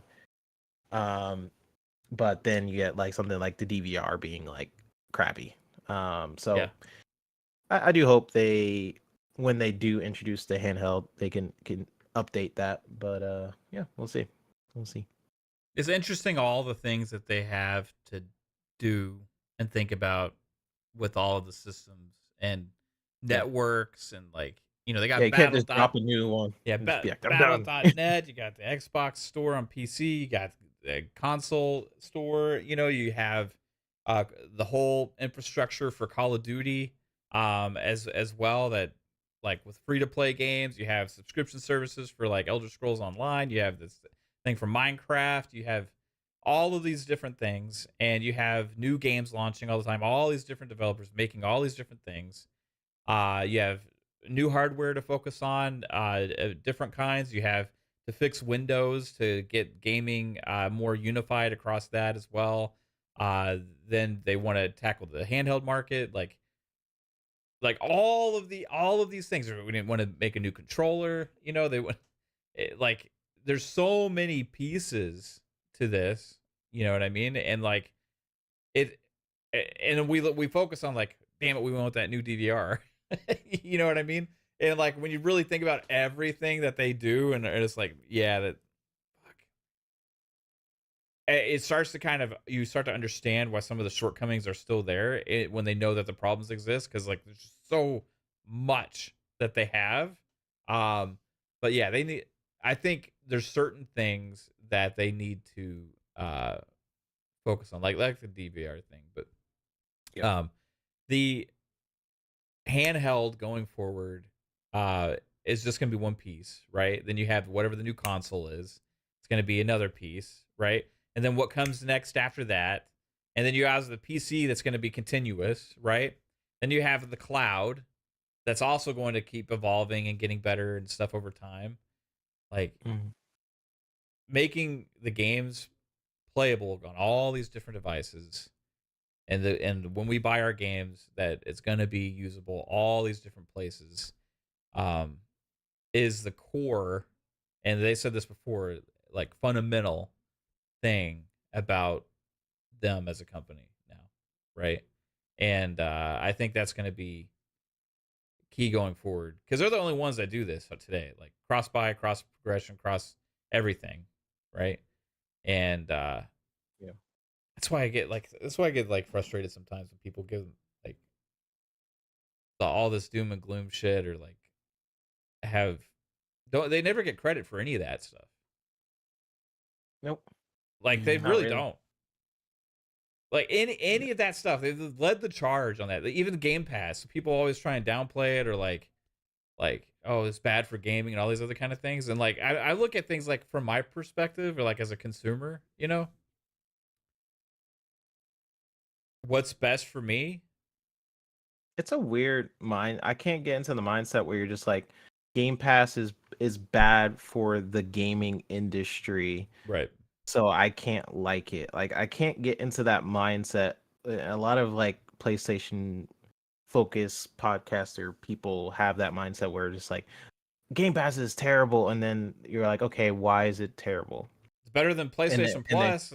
That's for damn yeah, sure. but Like they don't think so for some reason. So a lot of their mindset is like because it's bad for the industry, they're spending all this money to getting all these developers and it's not sustainable. And then you ask them further than that, it doesn't go any further than that because they're more worried about Game Pass being profitable because it's too good to be true sort of situation. And I'm like, I don't care what the business side of Game Pass is. I love what it offers me as a gamer, as a consumer. Like yeah. I'm not worried about the behind. Like it's cool to know about the behind the scenes of like how things operate. I mean that's the industry I'm in, so that's why I'm interested in it. I like knowing how things work and stuff. But at the end of the day, I sit down, I turn on Game Pass. Does it have the games I want? Cool. Then I'm done. That's all I need to know about. But you have a lot of people who say that Game Pass sucks and all this different stuff, and you ask them why. It's for something that has nothing to do with what it actually offers you. It's usually what it possibly can't offer you in the future because of this theoretical situation that might or might not happen. It's actually ridiculous when you really think about it. Like I like Game Pass. It has a lot of cool games for me. And that's what it is. It's like the Netflix of gaming. It has a ton of games I would have never tried on there. It's a cool service. Like I'm a gamer, has cool games for me. If it doesn't have cool games for you, cool. But to say that it's terrible and then you prop up PS Plus as if it's better, I mean I don't see how it's better. But maybe I'm wrong. I've had PS Plus. I haven't seen it is worth it compared to Game Pass. And I'm really trying not to be biased. I just really see the value of Game Pass and what it brings to me personally. But if you're out there and you love PS Plus, like, hey, props to you. It just both services. If it brings you what you we got need, PlayStation cool. Plus extra recently because my daughter wanted to play the Life is Strange games, and we had the PlayStation in the living room right now, and Yeah. they were all there. So I just it's cheaper than buying all the fucking games. Like so that's what Yeah, like it's the why to both services. Like I have my pros and cons for Game Pass and PS Plus. But if you are just saying like this Game Pass sucks because of X, Y, and Z, like just as a gamer, whatever you prefer, whatever you find value in, then cool. I just don't see how you can say like, oh, Game Pass Yeah. is trash, is terrible for the industry and all this different stuff, when it's clearly to me like the best possible value we have in gaming right now. You Yeah. save thousands of It's dollars. fake concern, bro. It's It's just a Yeah. way to try yeah, and downplay things or like make things yeah. into something it's not. Like it's something that we've seen time and time again, but like now they're championing this kind of stuff because these articles are all coming out and people are talking about it again. And it's like, oh yeah, this is like uh good for the industry because they're caring about our game preservation. Yeah, when it comes to something that like you've all been complaining about for a long time or like important things, now you have a label to it. You're going to champion in this same kind of shit that you didn't give it credit for years. It's been the same way. Xbox is the only one you can play original Xbox 360 games, Xbox One games, and Xbox Series X and S games on one fucking device. Like they have full generation support. Not for every game, but it's pretty crazy. It just fucking works. Not only that, they put the hardware advancements in there to actually update these games, these older games, at a hardware level. They actually went and did FPS boost to upgrade and update the frame rate on other people's fucking games for us, right? Other publishers' games. And Why? the only Because reason it they added didn't do value more, to the ecosystem. They didn't get any fucking credit for this from the industry, from the games media, or anything like that. But now you want to write these articles because Sarah Bond wrote an email saying that game preservation is important. Well, what was all the shit that they already did at the beginning of this generation? That's what it was all about. It was about game preservation. It was about giving us access to all of our fucking games that we've already spent money on for generations. And then they try and downplay the fact that Game Pass exists. Oh, it's bad for this because you don't own the games or whatever. Well, guess what? All their fucking first-party games and all this shit are going into the subscription. So if you stay subscribed, you get it. If you don't, you can buy it. And by that point, it's cheaper. You also get a discount for buying games. But all of these other points have always been overlooked or tried to be downplayed or concern trolled for the sad fact that the competition isn't stepping up to do the same fucking thing. And as a consumer, why the fuck would I not want them to? Like, am I concerned for their bottom line? I don't give a fuck about Sony's bottom line. I don't give a fuck about Nintendo's bottom line. I care about mine. I care about the shit I buy today and if it's going to be okay in the future. Right? And it has been that way. And now these fuckers want to act like it's important now. Where was it? Where were you 3 years ago? Yeah. Where were you fuckers 3 years ago when you try and downplay and say all this shit that generations matter? Remember that?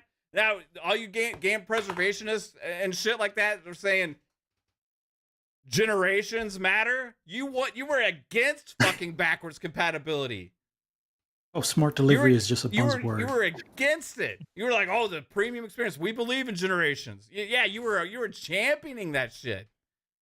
You were want those fucking remasters, right? You want them to resell you these fucking games all over again. You want to pay $70 for every fucking game when they first announced it because you thought it was best for the industry, for the companies. How about you idiots start fucking thinking about yourself for once, and now all of a sudden, you know, it's a hot topic, so game preservation. Oh, it's important now. It's important now. All that shit I talked about before is a part of game preservation. And it has been for years. And there's only been one fucking company doing it right. This entire generation and last. And that's Xbox. Give them the fucking credit. Stop concern trolling. If you buy something in a digital storefront now between PlayStation, Nintendo, and Xbox, tell me right now, everybody in the fucking podcast industry world, Twitter community, whoever, games media, everybody, tell me right now, who do you have more faith in that you'll be able to play your fucking game in 10 years? Is it PlayStation, Nintendo, or Xbox? Facts. Xbox. Can you play Gran Turismo and PS Plus? And you'll also be able to play it probably better as well. But it's just stuff like that. Like people will say like, "Oh, PS Plus is better." I'm like, okay, PlayStation's first party, are they supporting their own service? And then you're like, Barely. some of them, you know, that's where I'm like, it can't be a better service in my eyes until PlayStation's own studios start really investing in PS Plus, and that requires PlayStation to have a different business mindset than what they're currently willing to do.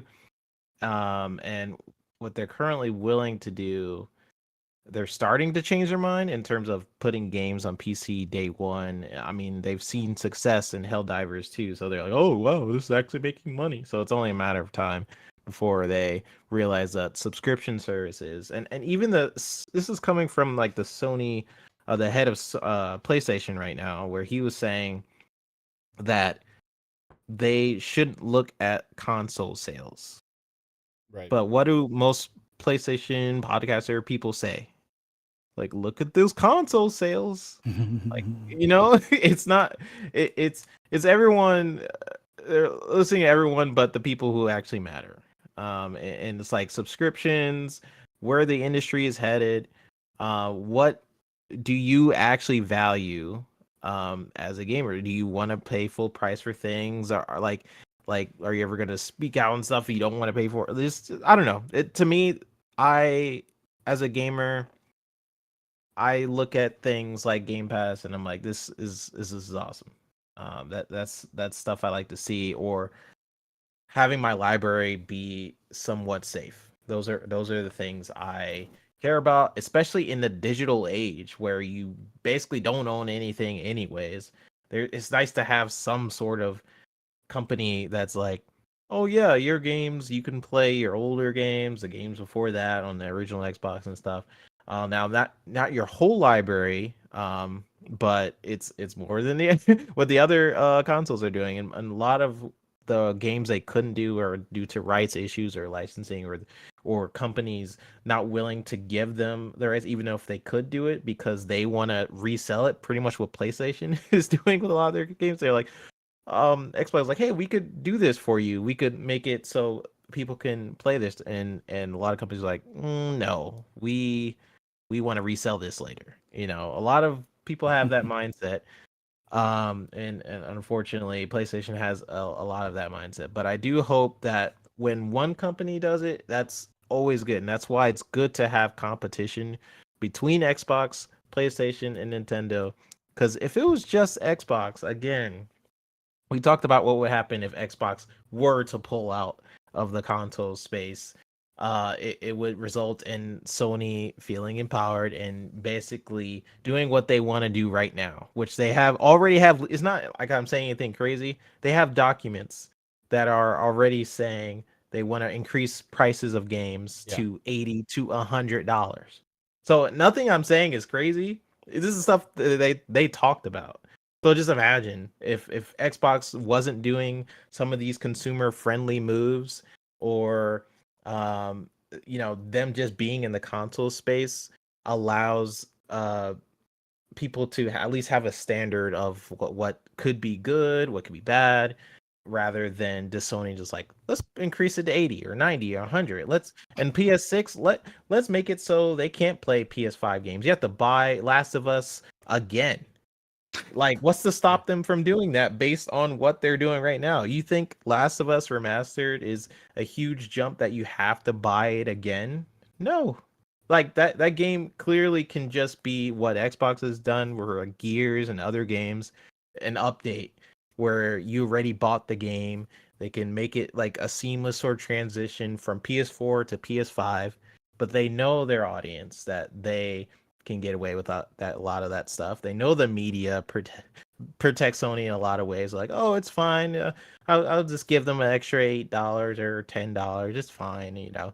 And it goes over in a lot of things, a lot of features, a lot of pricing things Sony does. Unfortunately, but because Xbox is in the space, it allows them to not go overboard with it, at least. Well, But the funny thing is, like, there to argue against all these things that I just said. The thing was that people always would say before is like, oh, yeah, that stuff's great, but it only matters if you have the games, you know. yeah, Like that's yeah. it's all about the games, right? Well, I mean, Xbox doesn't have those, so yeah, I mean, cool. You you can ask them what cross they buy play. your shitty game and then to get it in both places, you know. And I'm like, okay, well, what are you saying now? Because they got all the fucking games coming out under the sun, and they got Call of Duty, they got all this other shit. They can just hit Diablo with Game Pass, and be like, now less is more, dude. You know, Or not less. even that, man. But Not now even it's that. like, I know our roadmap is like weak. We don't really have anything announced. You know, we got a console probably coming. You can buy that. You know, but you know what's really important now? We just need one game. All it takes is one. It's just one game. We're good, bro. You know, that's Less how is it is more. now. Less is more, dude. You know, Xbox is too much. They're giving too much to people, right? Like, who wants that? Too many games, bruh. Like, it's bad for the industry. Can't give It all doesn't that even shit need to go away. that far, though, man. Yeah, just one It game. Charge $1,000 for it, dude. That's just what we should do. Every 5 years, come out with one fucking game, charge $1,000. That's the way the PlayStation model should work, bro. Let's go. You know, you sound like it's a surfer, dude. premium, dude. You know, I'm from San Francisco, man. Surf's up, Yeah, man. surf's up, bro. You know, I'm from San Fran. You know, I got to hang out with my game media cabal dudes. We all chill, surf the waves, you know, write articles, shitting on Xbox all the time. You know, ooh, what did Phil say today? Oh, I'm going to twist that into some stupid shit. Yeah, bruh. Fuck, man. You know, it's less is more, dude. And what can I say? You know, it's HBO. Xbox cable, bro. Rental pass. You know, I always see the it doesn't need to go that far because what most people do, it's like, okay, you know, Game Pass, all this stuff, it doesn't matter, and they say, shoot, made me lose my train of thought. But basically, when they're talking about all the games being released and stuff, like Xbox is doing what PlayStation is doing, and they're like, oh, Xbox is trash, they don't have any games.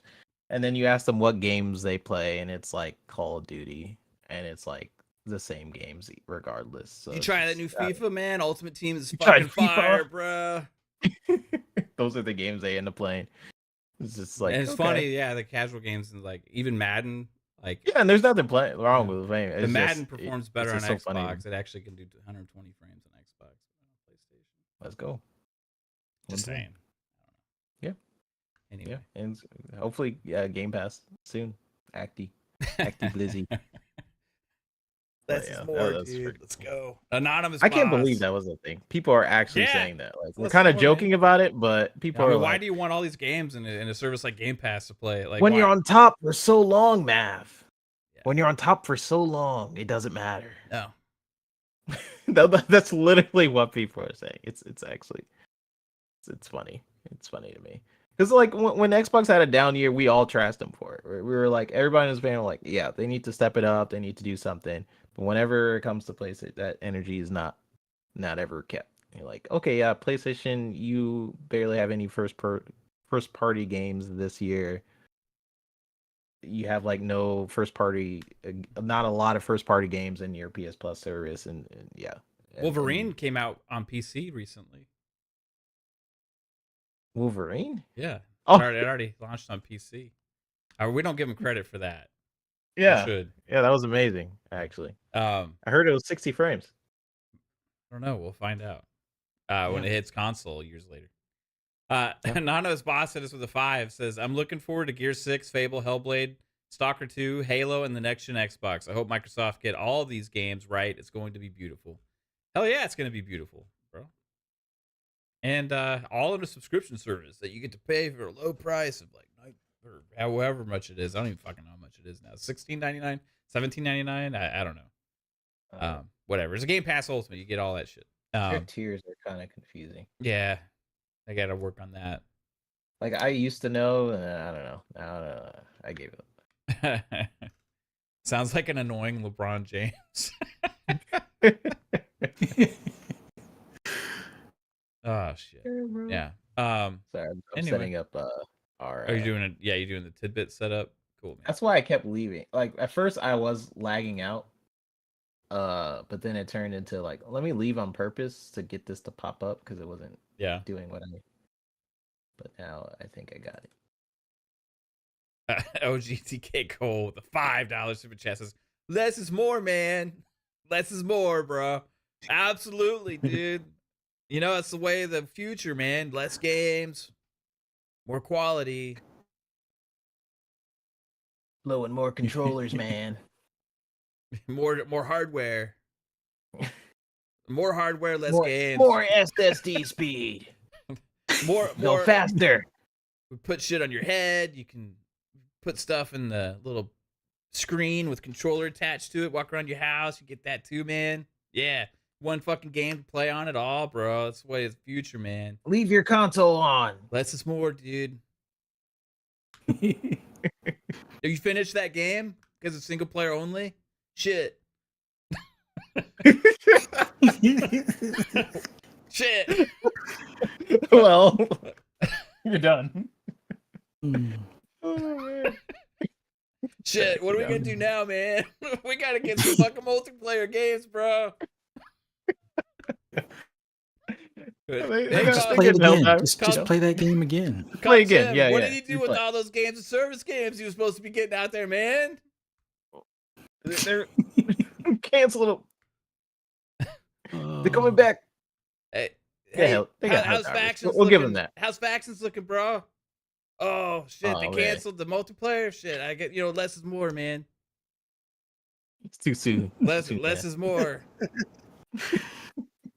Mm. Less is more, bro. man. Less multiplayer is good. They got. I give them credit for Helldivers too. Yeah. Fucking awesome game. We talked about that early on. Like, hope that it would be successful. Maybe teach them some lessons. Maybe think they it should did. be the ones in charge instead of Bungie. Yeah. Why is Bungie? I actually question it. They If don't you own guys, the like, studio. look That's the back, problem, man. They it's like. so crazy to me. Like, Arrowhead was like, if you go screw you, back, Bungie. yeah, like honestly, they should, because if you guys go back to the episode where we first talk about Bungie, I was saying, like, you guys, first off, you guys overpaid a lot for Bungie. That's one thing, but just to fast forward to have them make decisions on Last of Us factions, that was crazy. And then fast forward even more to, like, now when who they are as a studio now, it's just it's interesting. I don't think they should be making any decisions to say what game should be successful as a live service title or not. I think even it was rumored that some Helldivers devs was basically like kind of laughing at Bungie execs trying to tell them how to manage things. I don't know if that was true or not, but I wouldn't be surprised. It's just it's crazy to me, man. The fact that they said that Sony apparently bought Bungie for their expertise for live service games. Like, you didn't have to buy, what was it, 3 billion? You didn't have to buy Bungie for 3 billion to tell you how to run a live service game, in my opinion.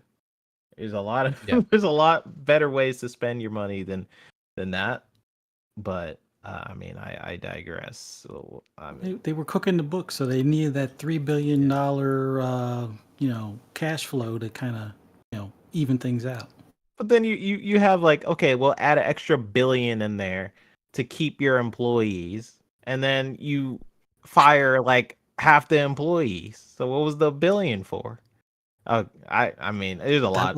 That was for the pockets of the board. It's just like there's a lot. Oh, they're not vested yet? shady. Kick them out the door and then replace them with, cheaper talent a month later. Yeah, I need that billion for my bingo cards, or what the heck are they doing with that with this company? I don't know. We'll see. They've taken upon the mantra. I think when Colin Moriarty said that, I think it was actually because he saw a leaked email himself, and it was the company motto: "Less is more." less games, less employees, less studios. Less studios, yep. Yeah, less is Less factions. yeah, Less No more games, less studios, less. yeah. Less Is there games, less any employees, live less service studios. game left? Is there any? Concord might be a thing still. Is that the last? And Fair Games and the Horizon game, I think. Okay. I think those are all I'm starting to think still, that's canceled. maybe. Yeah, I don't know. I'm starting to think so too. At this point, I mean, People before it laugh was like, at it. was it 8 or no? Wasn't it like 12 live service games? Yes. It Okay. went from 10 to 12 and then down to 6. And now we know at least 2 are still in production. Yeah, how did it happen so fast? Like, I understand like some, but like I was thinking if you release like 12, maybe 1 or 2 are successful, not 1 or 2 left in development. That's not what I was like speculating. Hiroki Totoki kicked Jim out the door. they He was still- like, "Dude, get out of here. Don't even come back for your shirt or your jacket. Just I mean, white t-shirt out the door." Nope. They finally have one successful multiplayer game, right? Yes, Helldivers, games yes. of service, right? It's going to continue. It's going to be a success, mainly on PC, right? But that's why I wanted them to launch it on PC, because it gives that game a chance, right?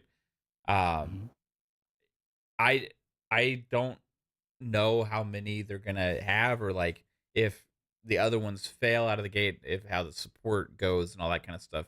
Because I honestly feel like it's gonna be up to the PC community for all those games of service games to be successful. Yeah. I just really don't have faith in a new IP games of service type game or even a multiplayer take on an existing franchise having a lot of success on the PlayStation console itself, and as opposed to the PC console. But it's going to be challenging for some of these games, especially if they launch them at like $70 on PC and expect them to take off and compete in the multiplayer space today.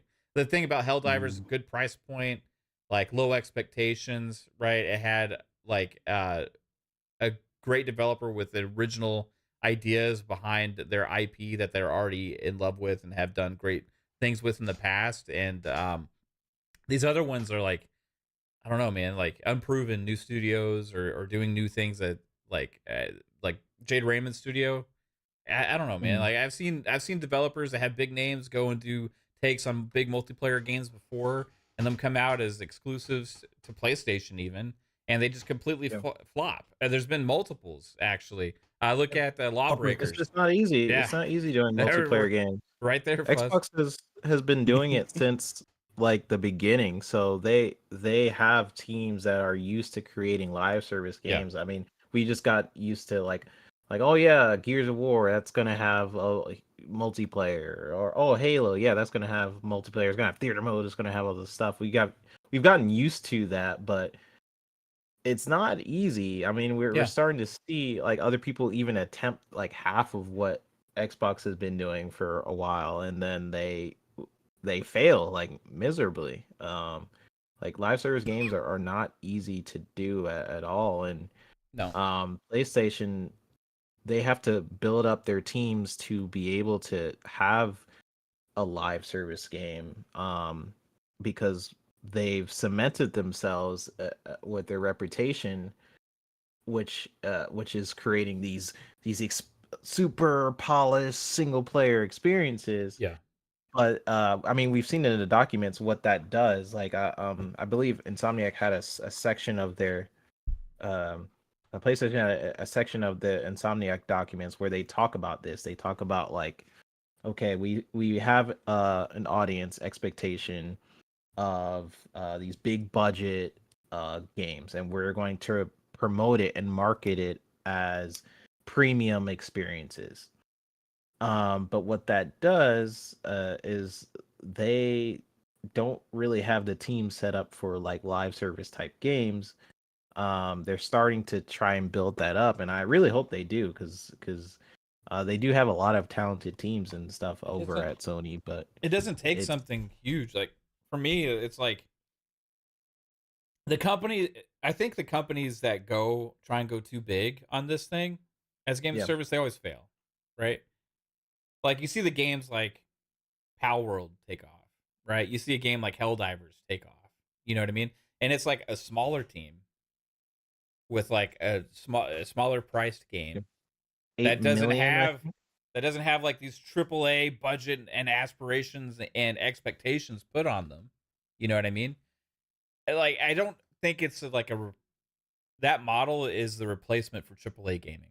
And I think that the publishers, including Sony, have been trying to find a way to kind of move in that direction. And you see games like fail time and time again. As good as we think Suicide Squad is, right?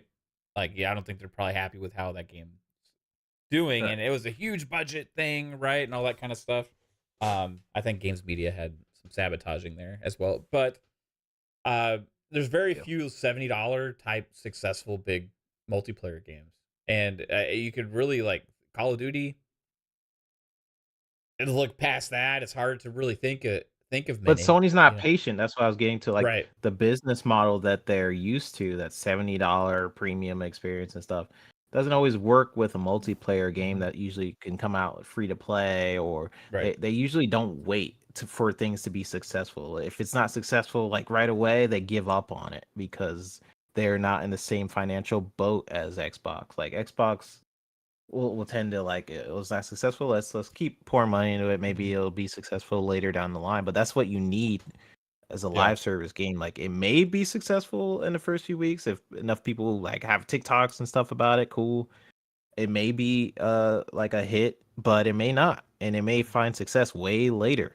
You never really know with a live service game, and I feel like due to Sony's like DNA, it's really not in them to find out if things are going to be successful.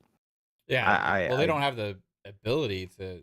That's to I really wait. yeah. I think that's why a game like Helldivers is good, right? Because like it's not as big of a risk for them, you know. Yep. They're big games, like the single player games, like Wolverine will sell. It's gonna sell like crazy, you know. Mhm.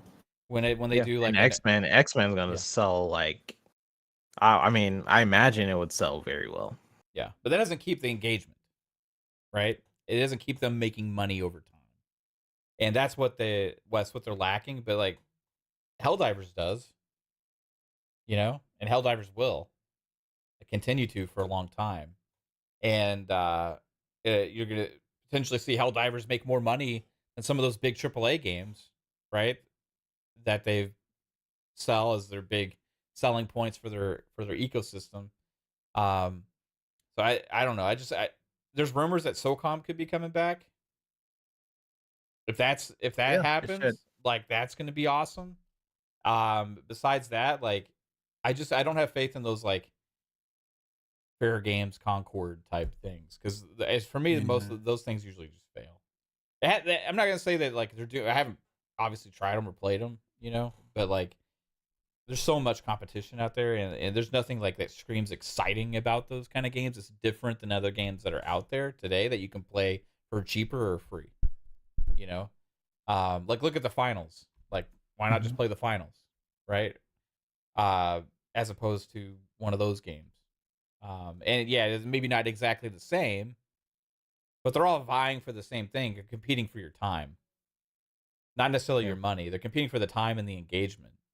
Um, I just so if fair games is like $70, I don't know what the prices are going to be on these things or the 100% I the don't know. model, but they're going to be really choosy with how they do that on those kind of games because the PC market I don't think is going to go like multiplayer focused $70 game is going to be super successful. Maybe they're free to play. I don't know, but What do you we'll have think to of wait and see. Nash's comment? So he says, "Don't know if fair to use Power World or Helldivers 2 as an example.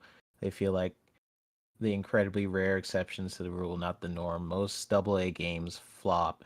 AAA games generally have some profit." Yeah, I say like, yeah, sure. Those are like two examples. Sony has a ton of examples of games where they tried to launch multiplayer stuff for All Stars, or they have other examples Yeah. where it did flop. I will say there's a lot of AA games that are very profitable because they have a lower budget. They'll be like, let's build a game for like $50,000. They'll sell it on Steam and it gets like a ton of sales. So yeah, a lot of double A games do flop. I do see that, but dude, when you say triple A games generally have some profit, I'm saying that even Sony's saying that's not enough. In a lot of scenarios, like Spider-Man 2, you've had them make up numbers. It'll be like, and they make up their own numbers like constantly, but we see internally that they are building games for outrageous costs and what they're getting back isn't enough yeah. It's to just match that. it's easier to meet your expectations or goals on a smaller budget game, right? Yeah. And if you're taking a risk on like a multiplayer thing, like I think you can get your audience and then grow from there. And if it's successful and if it's not, you didn't blow the load on one of your big AAA budget like things that was you're counting on to be, the big selling thing for your platform, you know? And like when Yep. they canceled factions for me, that's a big mistake. They should have just never blown it out to try and be what it was gonna be in the first place, right? It should have just been They more of kept a trying to blow up the experience yeah. instead of like just Just taking the release a first good one. multiplayer with Because with Last of Us. What everybody wanted to begin with, and then if you can grow from there, if it's good and Yeah. successful, you don't have to make it the next biggest mind blowing thing ever, because it's going to take a really long time. You're going to have a huge budget, and if it's not successful, then at that point you're just fucking up shit creek. But what we've seen with the games of service games and ongoing games, the best part and aspect about them is you can build on them over time and turn them into something that is big and massive by establishing that. Like, look at Grounded, right? Even Sea of Thieves. Sea of Thieves was kind of a little bit of a failure at launch, but it turned into something massive, right? So I think completely that different game. they could do amazing things there, but like if they go out and have these crazy expectations out the gate with this thing, it could be another Avengers, right? It could be another thing like that, Anthem, you know, uh, and that's what my fear is from them, because I don't think they have, like, Microsoft has the backing to keep supporting those games over a long period of time, and if they fail out of the gate, you'll see what they do with the PSVR 2. Yeah, Stop production, just or yeah. what Square did, or with Platinum Games that did Babylon's Fall, didn't sell. That game's fucking paperweight in a year, right? Yeah. Imagine if Sony had to develop Sea of Thieves. What would happen to that game? Well, luckily they don't have to, because it's Like, on PlayStation. I know, but I'm saying, like, imagine if it was turnaround, Rare Yeah. went to PlayStation and they released Sea of Thieves, and it came out the way it did, exactly how it initially launched, and then Sony sees the reception. They're like, "Ooh, this game's not doing well. Shut it all down." You would never get to where Sea of Thieves is today, where it has so many players, a lot of updates. It's a completely different game from when it first came out, and that's what Sony has to kind of prove. If they're going to make a live service game, they have to prove that they're willing to stick with that game and honor the people who are investing, because that's the thing that makes live service games successful in my eyes. Like, people who continue, like, oh, I love this game, is just, I'm gonna buy some skins, I'm gonna get the next pack, and that's what keeps people going, and that's what makes live service games actually successful. Is it's like people who are reoccurring, that keep coming back to this game because they love it so much. But if you just are just like trying to see, and like you kind of tiptoe into a live service game, it's very rare that you will be successful. Yeah. I mean, this history has shown that. So Absolutely. Man, we'll see if Kumar says, I'm so curious about Everwild more than pretty much any other game. I just want to know my what God. Rare's cooking, considering everything they've learned from Sea of Thieves. I don't Probably think launch Rare in a knows what shallow Everwild state is. like Sea of Thieves did and grow into something crazy, if it ever comes out. We see Everwild this year, Fuzzy? It would be nice, but I have my doubts. Like, I think Everwild is something that gets shown in 2025, or hopefully no later than 2026. Like, I honestly believe with them porting Sea of Thieves over to PlayStation, that's going to give them the breathing room to, probably focus more. Like, they probably have like a split off team that's continuous support across all platforms for Sea of Thieves, and then everybody else is hands on deck for Everwild and getting whatever story or game loop that they figured out on that, solidified and built out type. Yeah. Hopefully we'll see. I don't know. It's going to be crazy to find out what they actually end up showing us. But are you guys ready for the last segment of this episode of FSP? Let's do it. Oh, yeah.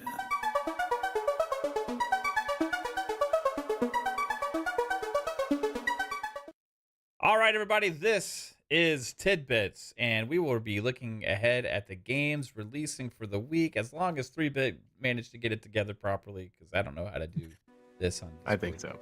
All right, what's first here? Botany Manor? Yeah, Botany Manor coming to Xbox One, Series X, Series S, Switch, and PC for $24.99 this Tuesday.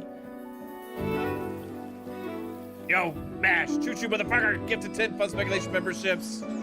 Appreciate you so much. Mach 4.5. That's what we're calling it now. You rock, bro. Thanks, Smash. Yeah, thanks, Smash. That's awesome. Botany Manor.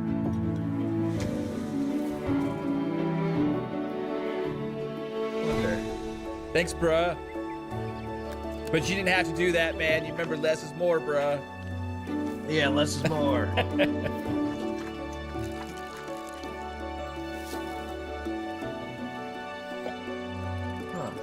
You gonna get this day one, man? No. Botany Manor, man. I don't really like botany. When was the last time you did some botany in a manor? When was the last time you did that? This looks like a puzzle game, Yeah. so immediately I'm out. No puzzle games for you. It looks gorgeous. It looks nice. It looks like it's probably a good game, honestly. Yeah, a nice I'm just little not style. smart enough. I mean, I was going to say, how smart do you need to be to do botany? But then, I don't know anything about botany. Are you a I botanist? Any botanists here? No? Oh, it's a So game. Game Pass. Hey, it's a Game Pass. I'll give it a go. Why not? Yeah, see, If I get frustrated, I had this no. one, Fuzzy pause. set to mute. This one. Okay. Oh yeah, the music is licensed music. This one is from Devolver Digital. Children of the Sun. Seems like a pretty cool concept. Think of Sniper Elite, but with more bullet control. Okay. You're supposed to position yourself in a way so you can hit all of the targets with that one bullet. So you can shoot them, and then after you get a hit or some sort of contact with that individual, you can direct the bullet to the next one as long as they're viewable. That is sick. I've never seen that before. It reminds me of Super Hot, where it's just like a new sort of type of game. Yeah. That's cool though. So you have to figure out which target you can kind of see the other target, so you can like take that bullet and. That's cool. Now, a little bit of a secret I've seen, like you can also hit like other creatures. So, not that you're supposed to hit birds or deer or whatever, but if you don't have a direct path, but maybe the deer leading to that other person is the direct path, you can do that. So it's That is. Volver Digital doesn't miss. So I would recommend giving it a try. Yeah, that's definitely on my list. That I love that concept. Now it's only PC for now. $24.99, I believe, is the price. They don't have a price listed, but there is a demo on Steam right now. Okay. Now this is Gigantic Rampage Edition. Current price, I believe, is $15.99 on PS5, PS4, Xbox One, Series X and S, and PC. Also coming out this Tuesday. Okay. Oh, I can unmute it now. Oh wait, this one is Yeah, inbound. yeah. I forgot to put Gigantic. My bad.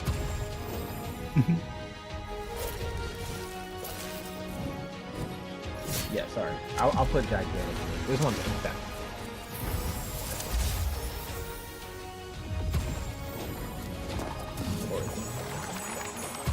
Yeah, this one's inbound. I'll put Gigantic.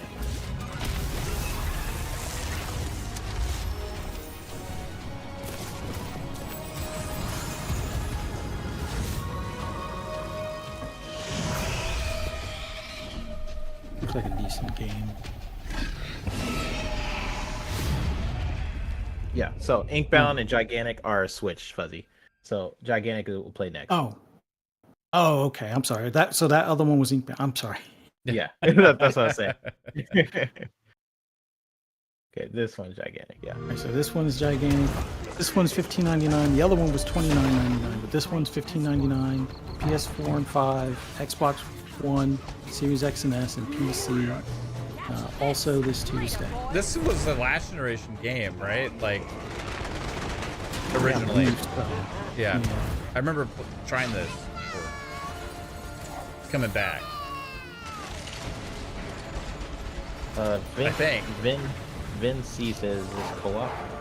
I don't know. It looks familiar. It does look familiar. I believe this is co-op or some sort of multiplayer kind of thing. Yeah, it's a multiplayer. Cross-play with friends. Kind of like a MOBA or whatever, I think, maybe, or something like that. I'm not sure. Kalos Ray say it's like the other game, like you control a bullet, like Angelina Jolie, like the freaking I know it, that movie game. Wanted? No. Gearbox Publishing. Just now they are Arc. They changed the name today. The publishing branch that stayed with Embracer.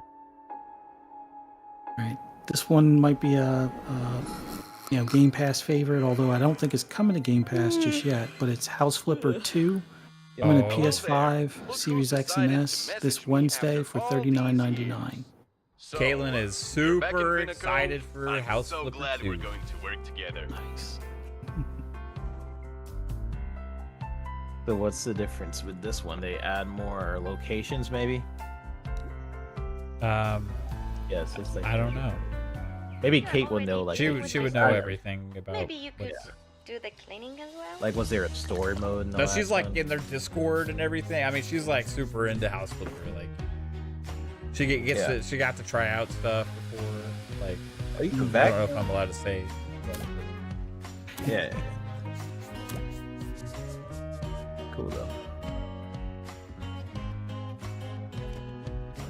I actually do want to play House Flipper. It seems like one of those games where I could just... Can I shut my brain off and just like clean and then... Or do I need to kind of pay attention a little bit more? It's like you do at your pace, man. But you have to do everything. Power wash. Like I want to be like power wash where I don't have to think. I'm just like literally... No, you gotta think more. It's like... Okay. It's not a game that's for me because I find it a little tedious, you know? But for somebody that likes to go into somewhere and then like completely create something amazing out of something that's shit, you know, like you, this is the game for you. Like you can take a roach infested like crack house, you know, and turn it into the house of your dreams and House Flipper 2. That should be the commercial. Yeah, it should sponsor this It podcast. was not long after that wedding when Buying a house that was a murder scene and you can make it still the house of your dreams. Basically, you buy a shithole and you flip it, man. That's what you do. What's all those red handprints? Oh, that finger paint. Oh, what the Like heck? the first game, they added so much. The first one, like they added like Yeah, that's what I was yard asking, like, what is stuff. They new in added this? like you can mow fucking lawn and shit. Like now, like they added so much stuff to the first game over time. Things usually come out first on PC and then later on console. The thing is, I don't know what's better about House Flipper 2 except I think they're kind of retooling the whole thing, you know. Yeah. Probably a upgrade, kind of like with the way Flight Sim is going from Flight Sim to Flight Sim 2024. Probably more like backstory stuff. Yeah. Now that says December 14th, but it's coming out this Wednesday, right? Yeah. Yeah. Yeah. Don't listen to that. Yeah, it's hitting the new or the next gen consoles. I think that release date was for PC. Now this is called Let's Revolution. Coming to PS4, PS5, Xbox One, Series X and S, and the Switch for $19.99, coming out this Thursday. I think this is almost like the memory game or like a match game.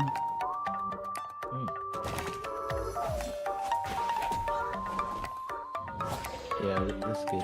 I love the art style, but yeah, this could stay on the Switch. The art style is so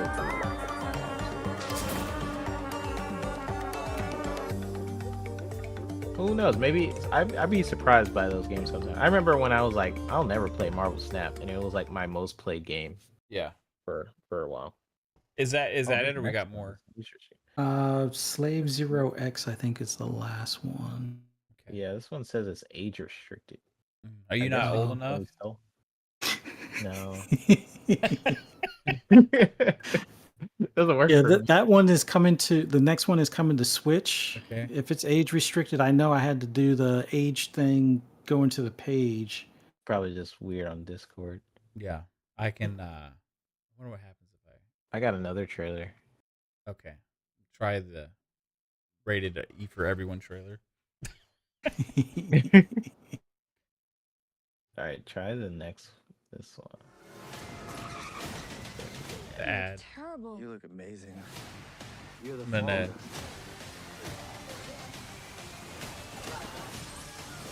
Oh, hey, no, it's a it- commercial for that. Oh, this movie All looks PG-13. bad to me. I don't know why. The Fall Guy. There you go. This it? Oh, okay. I recognize this game. Can we start it over? It's like there's an ad playing for me. Come now, little devil. Here we go. If This is the older trailer I found, but in my presence, I command you to bring your Slay Zero. precious So this is dream coming to my everywhere, or- feet so that I may this is just for the Switch. Okay. This go around. Looks like a Metroidvania kind of hack and slash game. Maybe. Yeah. Maybe. I don't know. Maybe it's not Metroidvania. Platforming. lift I love his art style. Is it like a beat 'em up? That's what it kind of. Yeah, like maybe. Yeah, it kind of looks like a beat 'em up. Yeah, that's what it looks like. 3-bit. Yeah. That's cool. I like beat 'em ups. That music is. It's giving me like I'm gonna have a seizure. Fuck. It's almost like 2.5D at points. That's cool. Yeah. When does that one come out? That one comes out this Thursday for $24.99. And that was it, right? And that is it. Yeah, Yeah. that's it. All right. Well, that was Slay Zero. That was Tidbits. House Flipper 2, the highlight for the week, actually. Kind of seems like it. For this week for you? Yeah. I mean, Children I of the like Sun is a interesting one Yeah. as well. Children of the Sun. Right Yeah. on. I want that bullet game. Like, Oh, that That'd yeah, be- the Devolver one. Okay, I'm gonna play that because I like Yeah, that sniper one- games. That's pretty sick. yeah, it's basically. I don't know. That just seems right up my alley. What was that? What was that one called again? Children of Um, the Sun. That's Children of the Children Sun. Okay. hmm But that's only on PC, right? For right now, yes. Oh, never For now. mind. Okay.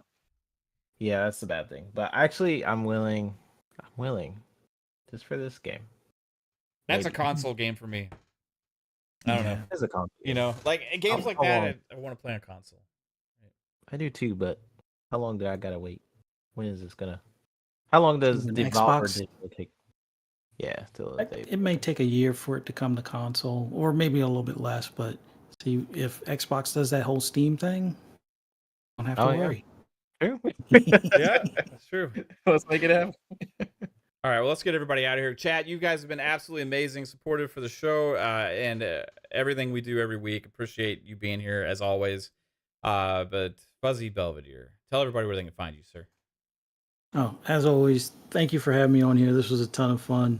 Thanks to everybody in the chat for hanging out with us. Greatly appreciate it. Hit that like and subscribe button if you haven't already. For those that want to hear my rambles and rants on anything gaming related, just follow me on the app, formerly known as Twitter at Fuzzy_Belvedere. Looking to do Pixelated Echoes this Wednesday with 3-bit. And then we should be, I'll be on Breakfast with Boom, 10 a.m. Eastern Standard Time Friday morning. And then right back here on this channel for Xbox Ultimate Friday night, 10 p.m. Eastern Time. Look forward to seeing you guys there. Right on, man. Thanks as always, Fuzzy, for everything you do. And 3-bit. What about you, man?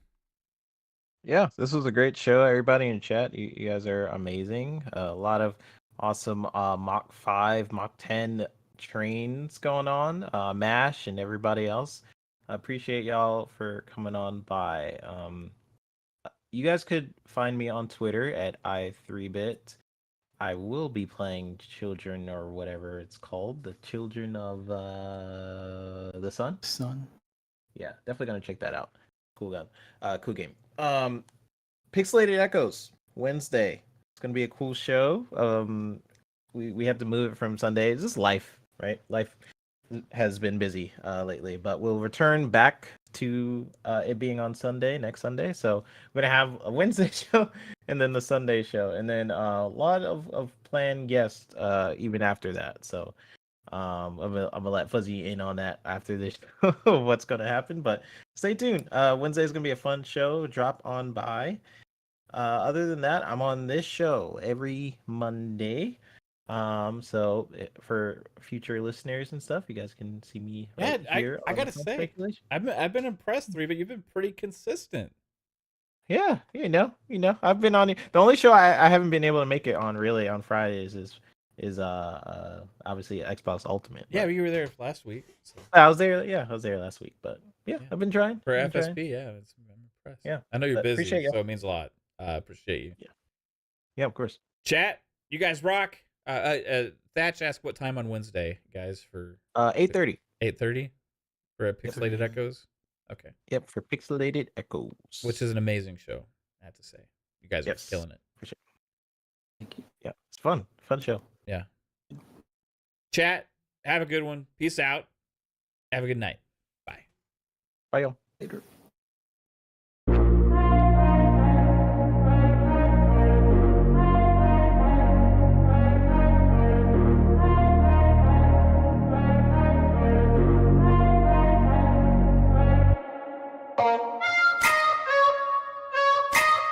Oh.